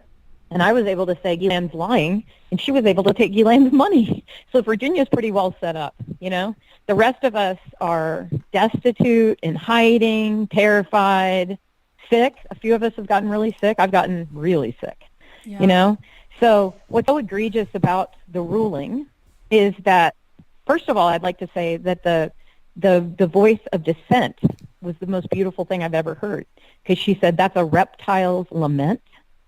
And I've got to tell you something. She was dead on. When they were saying, oh, well, we really want to do this, but we can't, So basically, my opinion is that these little girls were in diapers and not even born when I made my report to the FBI. How dare them? How do they live with themselves? How does Berman look in the mirror? Honestly, he makes me sick. And, the other thing about, I'm going to finish this, but I want to tell you, when Berman first announced that the arrest, he has a little pointer, and he had a poster of Epstein, his 25-cent poster, and he's pointing to it saying, does anybody, I couldn't believe it. He lied to everyone. He lied to the United States of America when he said this. He said, we didn't know about this criminal until we read in the Miami Herald. Oh, my God. Oh, my God. Well, if you look back at it, you will most die. people knew that he was said, bullshit. We need victims of this man. Yeah. Well, he said, until we read the Miami Herald, we didn't even know this man. And I told his damned office everything. His office they knew it all, and they knew I was right. They knew I was telling the truth, and they told me to be quiet about it. Which, if the FBI tells you not to say anything, you don't tell anybody. That's why it was really hard with Vicky Ward to get that information out of me, because I'm like, the FBI told me not to talk, Yeah. And I think they're doing their case, because I thought they were an actual police organization. I didn't know they were a criminal organization that protected the corrupt people on top. And the way they're proving this is there's a woman in the United States right now who is like an actress, and some scumbag singer conned her into paying $500,000 to get her kids into school. And now the FBI is putting her in prison. They're going for Ghislaine. Yeah. And so it's really a two-tier justice system. I mean, you've got Totally. the white people, and then you've got these people. So I'm just a plebeian. But but anyway, so yeah, it's just my opinion is that Courtney will make sure that this ruling does not sit, and I will make sure of it. And Annie and Virginia and all of us together will make certain that this ruling does not last. And we're with the voice of dissent that that's a reptile's lament, and we're not going to let it stand. That's my opinion. That's my statement. I'm mad. I'm really mad. Yeah, I can't blame you. I I'm swear to mad. you, this is so weird, but I swear. It took me a while to even come across your story. You know what I mean? Virginia was definitely the one that was Right, like most put right, out there, like the face of Epstein's victims. She's the most well known. So right. people that didn't do enough digging don't know. I know. Poor thing. One thing I really wanted to Absolutely. ask you Oh, before we yeah, wrap it up for today, if that's yeah, I found the scrubbed yeah, yeah. report from a UK newspaper. It's from 2001, and Bill Gates has said that. The New Okay. York Times basically said that Oh, Bill yeah. Gates didn't meet Okay. Epstein until 2011 was the first time they met. That's what the New York Times officially says. But the scrubbed report in 2001 says that Yeah. one of I don't Epstein's believe that. sources of money, it names three people. It names Wexner, Right. it names Trump, and it Right. names Bill Gates. Yep. This is in Yep. 2001. Is there Yep. anything you know Yep. about Yeah. No, Gates and... Mm-hmm. right. So I know that they discussed Bill Gates. I heard his name come up between Epstein and Ghislaine. I will guarantee you they knew him. I don't know why they would be discussing him. Back in the 90s, 95. Right. Mm-hmm. Yeah. So that's way before 2011. Yeah, yeah. No, I heard them very actively talk, and I remember it because I went to school in the Silicon Valley, and the internet was still kind of a new thing a little bit, and I remember thinking, wow, they know the Microsoft guy. Like I thought that was amazing. I didn't know anything about how disgusting he was, and I just thought he was really an amazing genius, and I just want to know him. Oh wow, maybe he'll show up sometime. They talked about him like they knew him well. So that was in 1995. All right. Do you remember anything they said about Because that's him? when I was Or you just knew that working they were at the desk. discussing him like they knew him well, but you don't recall any details? Yeah, I don't recall any details.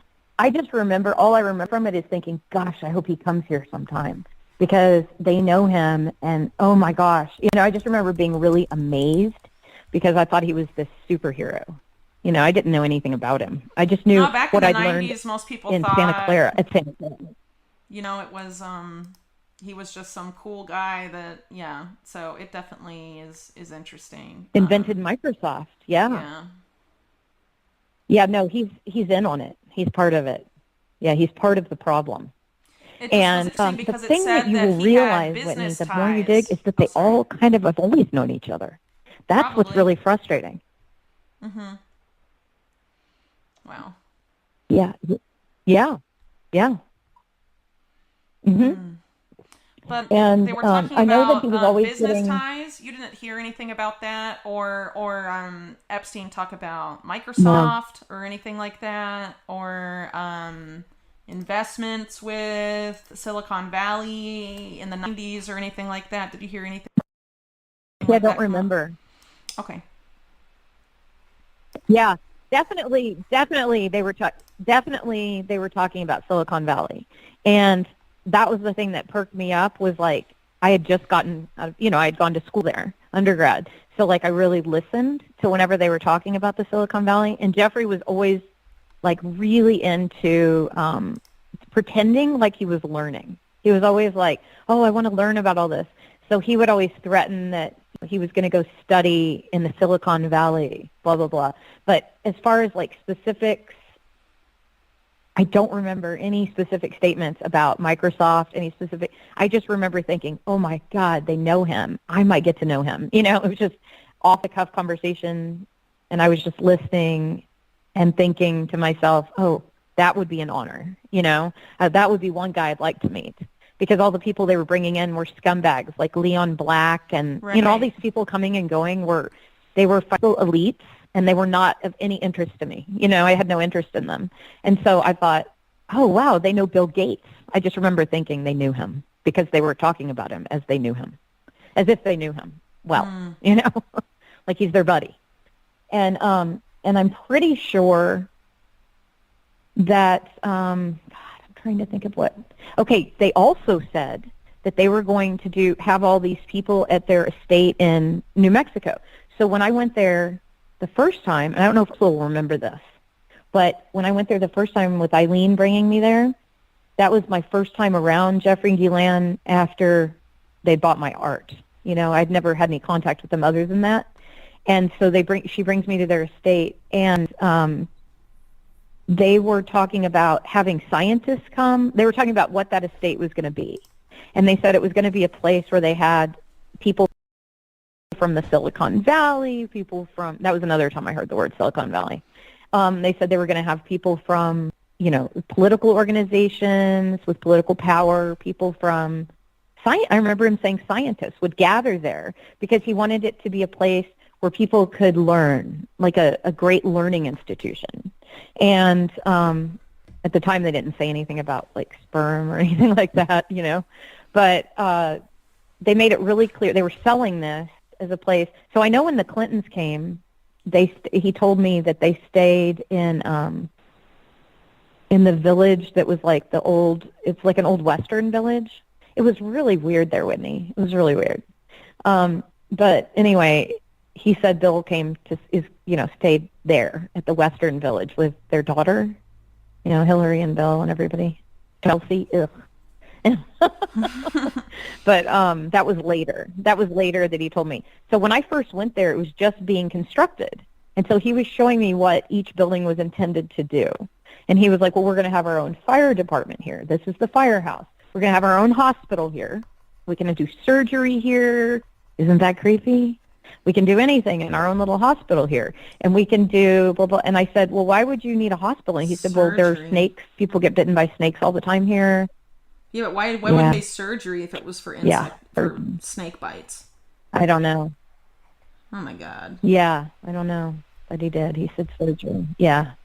We can do our own surgery here. And then this is, the main house wasn't built. And I was like, wow. I got in trouble from Eileen because I said, wow, this is a great double wide trailer. And I was just supposed to pretend like it was really great. And so I kind of was mad at them that they acted like I was so dumb that I come in and say, oh, this is wonderful. Yes. So I made fun and said, wow, this is a really great double wide. And Jeffrey thought it was hilarious. And he was like, you get over here. You are so funny. And we started talking. And he was actually like charming as hell. Funny to talk to. I know it's gross because he's a disgusting pedophile. And you could tell that there was like a sickness with him, a real sickness. But I didn't know what it was. Like it was like he had cancer or something, but you didn't know. Like I have really dark eyes now because I have cancer. And he looked like that, But it was a sexual sickness. I didn't know. Oh, God. I got the feeling towards the end, before I even went to Wexner's, that they were very sinister. I just didn't know what they were up to. But seeing Wexner's place really made me put a lot of pieces of the puzzle together. Mm-hmm. And I don't know. I don't know if that's helpful at all, but it's... Oh, absolutely. I had to live... It's helpful. I had to live under constant surveillance. Yeah. Yeah. Okay, good. That's horrible. Yeah, I don't know if the statement's very rich, but about the thing. But I can use it all. I would love it I if have you a lot didn't of information, but obviously eyewitness accounts always help, bump stuff up. So like I have that article proving that Epstein and Bill Gates knew each other well before 2001. And if you heard them talk about him like they knew him, then that makes me support that even more. You see what I mean? Absolutely. So like even if you think it's not necessarily you saying it is going to blow it all open, it helps me build and support the case that will do that, if that makes sense. Right. So right. I don't worry. I can use everything you give me. I wouldn't worry about it too much. Good. I didn't want to waste your time. No. Okay, I really appreciate your Whitney, time. if you get me in touch,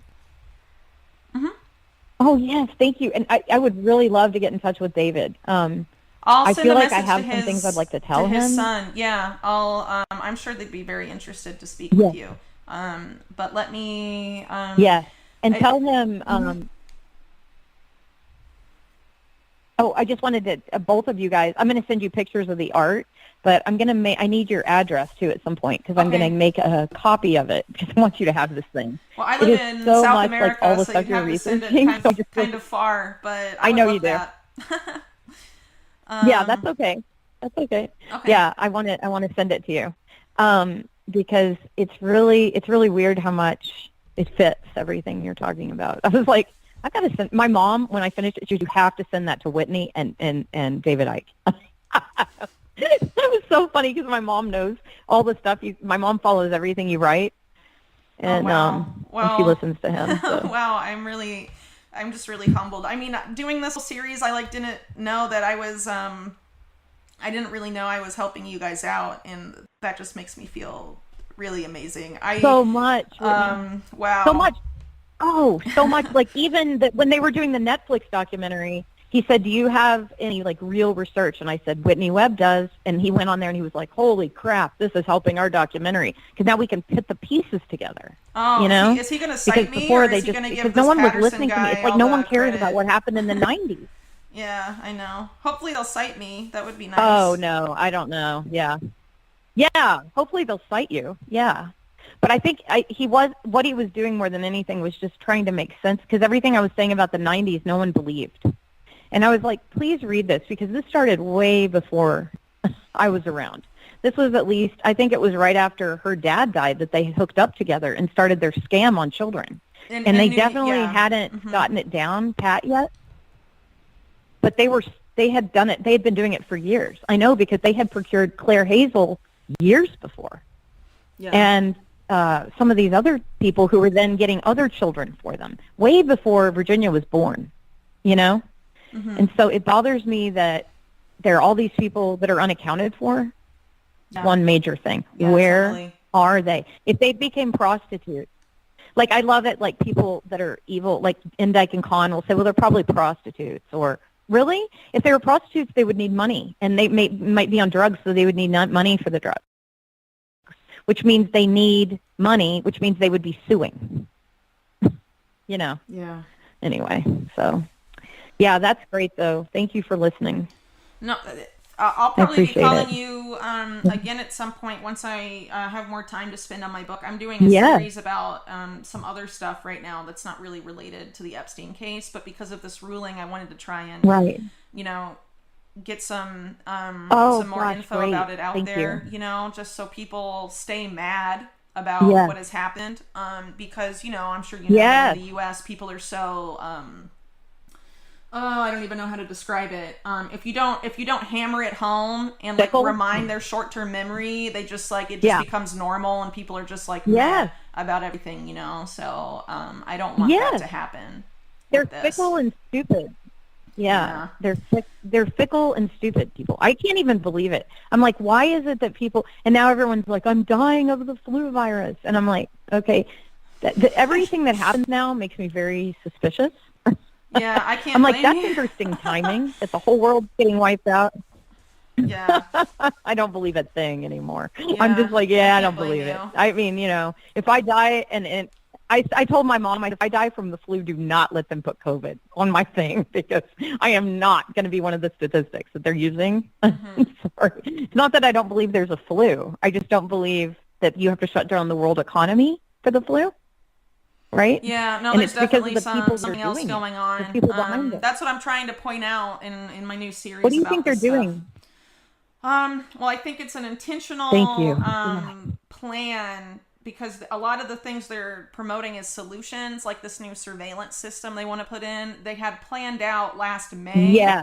and last October before any of Oh, this was even happening. And they were saying at the time they needed to put it in for right. mass shootings. And then there's another document that just came out that didn't even talk about like the justification, just we need to do this. That was from this Right. National Security Commission on Artificial Intelligence, it's called, which is like Silicon Valley and In-Q-Tel, which is the CIA. And they're making this policy, and this was all last year, and now they're, putting it out. But it's not just that side of it, also they knew the economy was going to pop at some point because they never fixed the crisis in 2008. Yes. And so I think it was an excuse to do a controlled demolition of the economy and rebuild it in a way that allows them to maintain and consolidate control. So I think that's ultimately what all of this is about, just sort of a controlled demolition of different aspects of society to build it up the way they think they can maintain control. Because we're talking about, these people are super paranoid. They're constantly afraid of losing control and being exposed. And so at some point, they knew that they were going to have to do this. And you have all those CEOs, more than any CEO ever, amount of CEOs resign in the same month ever in history, in January, before all of this went out. I mean, it definitely, something stinks, right? So they're such scumbags too. Yeah. That's saying that's being generous. At this point, Yes, it is. Yeah. So. Yeah. I agree with everything you're saying. Yeah, there's a lot of stuff going on. So, I have my hands on a lot of pies, trying to, talk about the stories that are getting looked over, and trying to help, just the ideas that wake people up, it's a lot of work. So, yes. But and you're doing all that, and you're a mom. Yeah. It's amazing. Yeah, but it's okay. I mean, I have help, I'm impressed. Yeah, I have a lot of help during the day, so I can get stuff done. Good. Yeah, so that's good. I'm so sorry about your breakup. That makes me sad. It needed to happen, though. It had been going on the past 2 years. As soon as I got pregnant, it got bad. So I was there for a long time, just hoping things would change, and it didn't. So And they didn't change. No, it was kind of a mess. But I mean, that's so many frustrating. women. Yeah, but so many women go through this, so it's not unique to me. We're living in crazy times. You know what I mean? So a lot of stuff is going on for a lot of people. But you're taking so much on, and so many people, just so you know, appreciate you. I just want you to know that. People, you have no idea, all over the world. I mean, I have friends in Australia that are like, that Whitney Webb rocks. I mean, it's just amazing. People have found you. Oh, wow. And then they found me through my website, and they tell, people I've lost touch with are getting in touch with me, and they bring you up, and I'm like, oh my God, I need to tell her. Yeah, so I've really wanted to tell you for a while. You have a lot of support, and all the victims and survivors or whatever really support you, because we're all keenly aware of the work you've done and the research. Wow. And I mean, I've shared with everybody. I'm like, look at this. But also, like, Brad Edwards knows, and Sam Pottinger. I mean, they're like, she's sharper than a tack.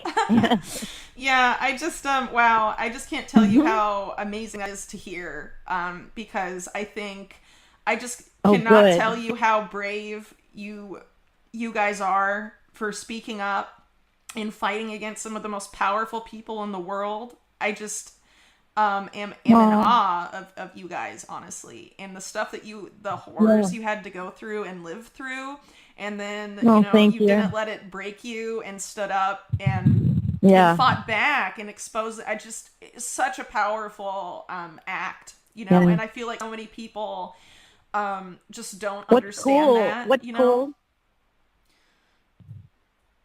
They don't get it. And what's cool is we all really love each other, and that love is power, and that love is going to override any of the evil that was done to us. And they don't get it. They don't know what's coming. They're in trouble. Yeah. They're not getting away with this. No. They think they are. And I swear to you, this COVID thing, the timing is just so convenient. It's like, what on earth for Ghislaine and everybody? Oh, they don't have to hide anymore. Oh, the Rothschilds can probably let her out now. I know she's in England with the Rothschilds, and I have never been wrong about one aspect of this case, Whitney. I have never been wrong about it. And I know this based on the fact that the lawyers say she's not in the United States, and she's not in Israel. She is in England, and I know she's being protected by that evil monster family. And the way I know is I have best friends with those freaking Rothschilds. Yeah, I still have it. I have to unpack it. I don't know where it is right now, but I have it. It is here. I was in the middle of moving when this whole thing broke, and so I haven't unpacked yet. And then I found out I had 2 kinds of cancer, and 3 of my dogs died. I was like, what? Oh, no. So they were 23, 19, and they were 23 years old, 19 years old, and 17, my dogs. And they were my protectors during this whole thing going on. Like I had a red heeler, a Norwegian elk hound, and a little papillon. And they went everywhere with me and protected me. And they all died this year. And I was like, oh my God, what's happening? And then I have 2 kinds of cancer. What's up? But I'm going to fight it because I know their dream would be for me to die of cancer. So I refuse. I'm like, I'm going to win this, because they're not going to kill me. I know they want to kill me, but it's not going to happen. So, I mean, I'm not even being paranoid. They did definitely want to kill me for a long time. And now I'm like not that important to them, but I'm not a very good thing for them to be speaking out. Right. So I don't know I don't know if I'm safe. I don't know anymore. I know I used to be very unsafe. And I think like now speaking out publicly has made me a lot safer, I think, but I'm not sure. But the lawyers are like, watch your back, It's just horrible. Yeah, but I think it's really important on like a, I don't want to get too hippy-dippy, but on like an energetic level, like you staying strong and saying like, no, you're not going to get me, is really powerful. It is, and not living in a state of fear. And all of us binding together, there's power in it. Is very powerful also. So, Right. I mean, because people say to me all the time, energy. They ask me if I'm afraid I believe in that. For like my work, like if I'm paranoid, and I say no, because I'm not scared of them. And if people would just lose their fear of these people, the world would change. Like, what's really interesting? Oh, I'm sorry. Sometimes I can't tell that you're still talking. Sorry, there's a lag. I agree with you. So it happens. Yes. Yeah. I'm sorry. I'm really not that rude. Like I'll start to talk and then I'm like, oh crap, she's finishing. No, it's sorry. Okay. It happens to me all the time when I do thank interviews. You so much and for I everything, feel so Whitney. bad because I interrupt someone and I don't mean to, and I feel like a huge meanie. Even when I talk to like people who are like really nice, sometimes they get offended. Oh my gosh, realize there's a lag, and I'm like, no, it's just really unfortunate, but it's the reality of the situation. No, you come across so amazing in all your interviews. Oh, thank you. You, just so you know, you come across so amazing in all your interviews. No, you really do. You're so sharp. You're so level-headed. I mean, you're such a great voice for this case. I'm like, God, please don't ever give up on it, because it's so important to have you. It really is. So I'm just really grateful. I've been dying to tell you all this time. For like a year, I've been dying to tell you.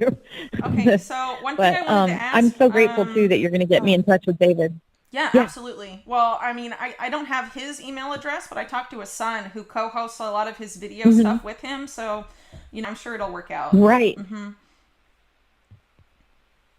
And I think that he's really interested to talk to you, especially from some of the things you said you wanted to bring up with him that you think he might be, right about. So I'll definitely pass it along for sure. But really quick, I wanted to ask if it's okay if I use some segments from this call on maybe like a podcast, just like a, anything you've said, or are you uncomfortable with having your voice? Absolutely. Oh, that's fine? Okay. Absolutely.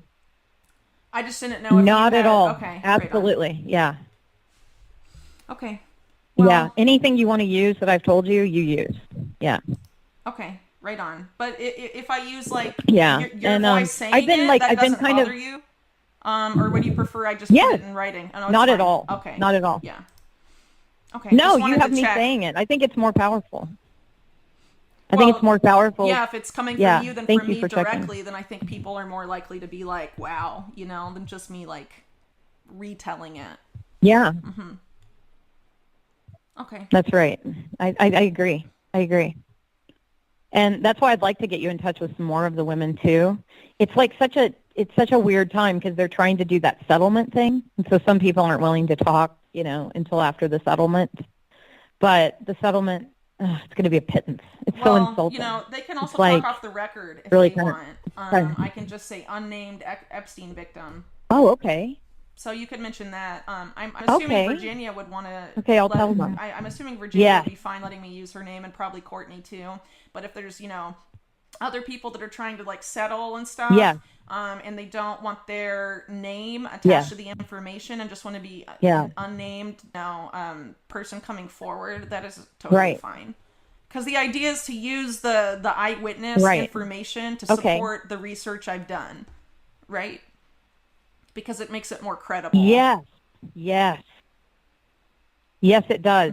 And I'm sitting here thinking, my sister Annie's in touch with a whole bunch of the younger girls, and I'll have her help too, because these women are amazing. I mean, they just want it. They want Ghislaine. Trust me, we want to get her. But here's the thing that really bothers me: that most people, everyone's like, Epstein's dead, the problem's over, and I'm like, are you kidding me? I say this all the time. That is not the problem. Epstein was hired. All the time in interviews. I say what they've done is that they have made us argue about how he died. They make us argue about it, and that takes all the focus away from the people who did this that are still alive. I say it in every interview. Every time someone asks me, do you think Epstein was killed? Do you think he was murdered? I say, it doesn't fucking matter. Because the people that did this are still alive. It doesn't matter. You know? It does not fucking matter. You're right. I know. But they've done, it does not matter. Knows how to manipulate this story, and they've done it. You know, to make it all of us are quibbling about how what happened in that jail cell where there's no cameras, no one knows what happened, and we're all like arguing about it. Why, you know, Ghislaine is just like, well, I'm fine, I'm protected, they'll take care of me over here, you know. I'm living at the Rothschild mansion. I know. I would bet my life on it that she's living there. I would bet my life on it. I mean, it's weird. The lawyers will always come back to me and go, Maria, I'm sorry, you were right. This has been the whole time, like for years. So for years, Brad was like, no, they're not assets. And now, before his book came out, he goes, I just wanted to tell you were right. They're assets. I'm like, I knew I was right, because I'm an artist and I'm really in tune with things, and I'm very visual. And I remember everything I saw, Whitney. They picked the wrong person, you know?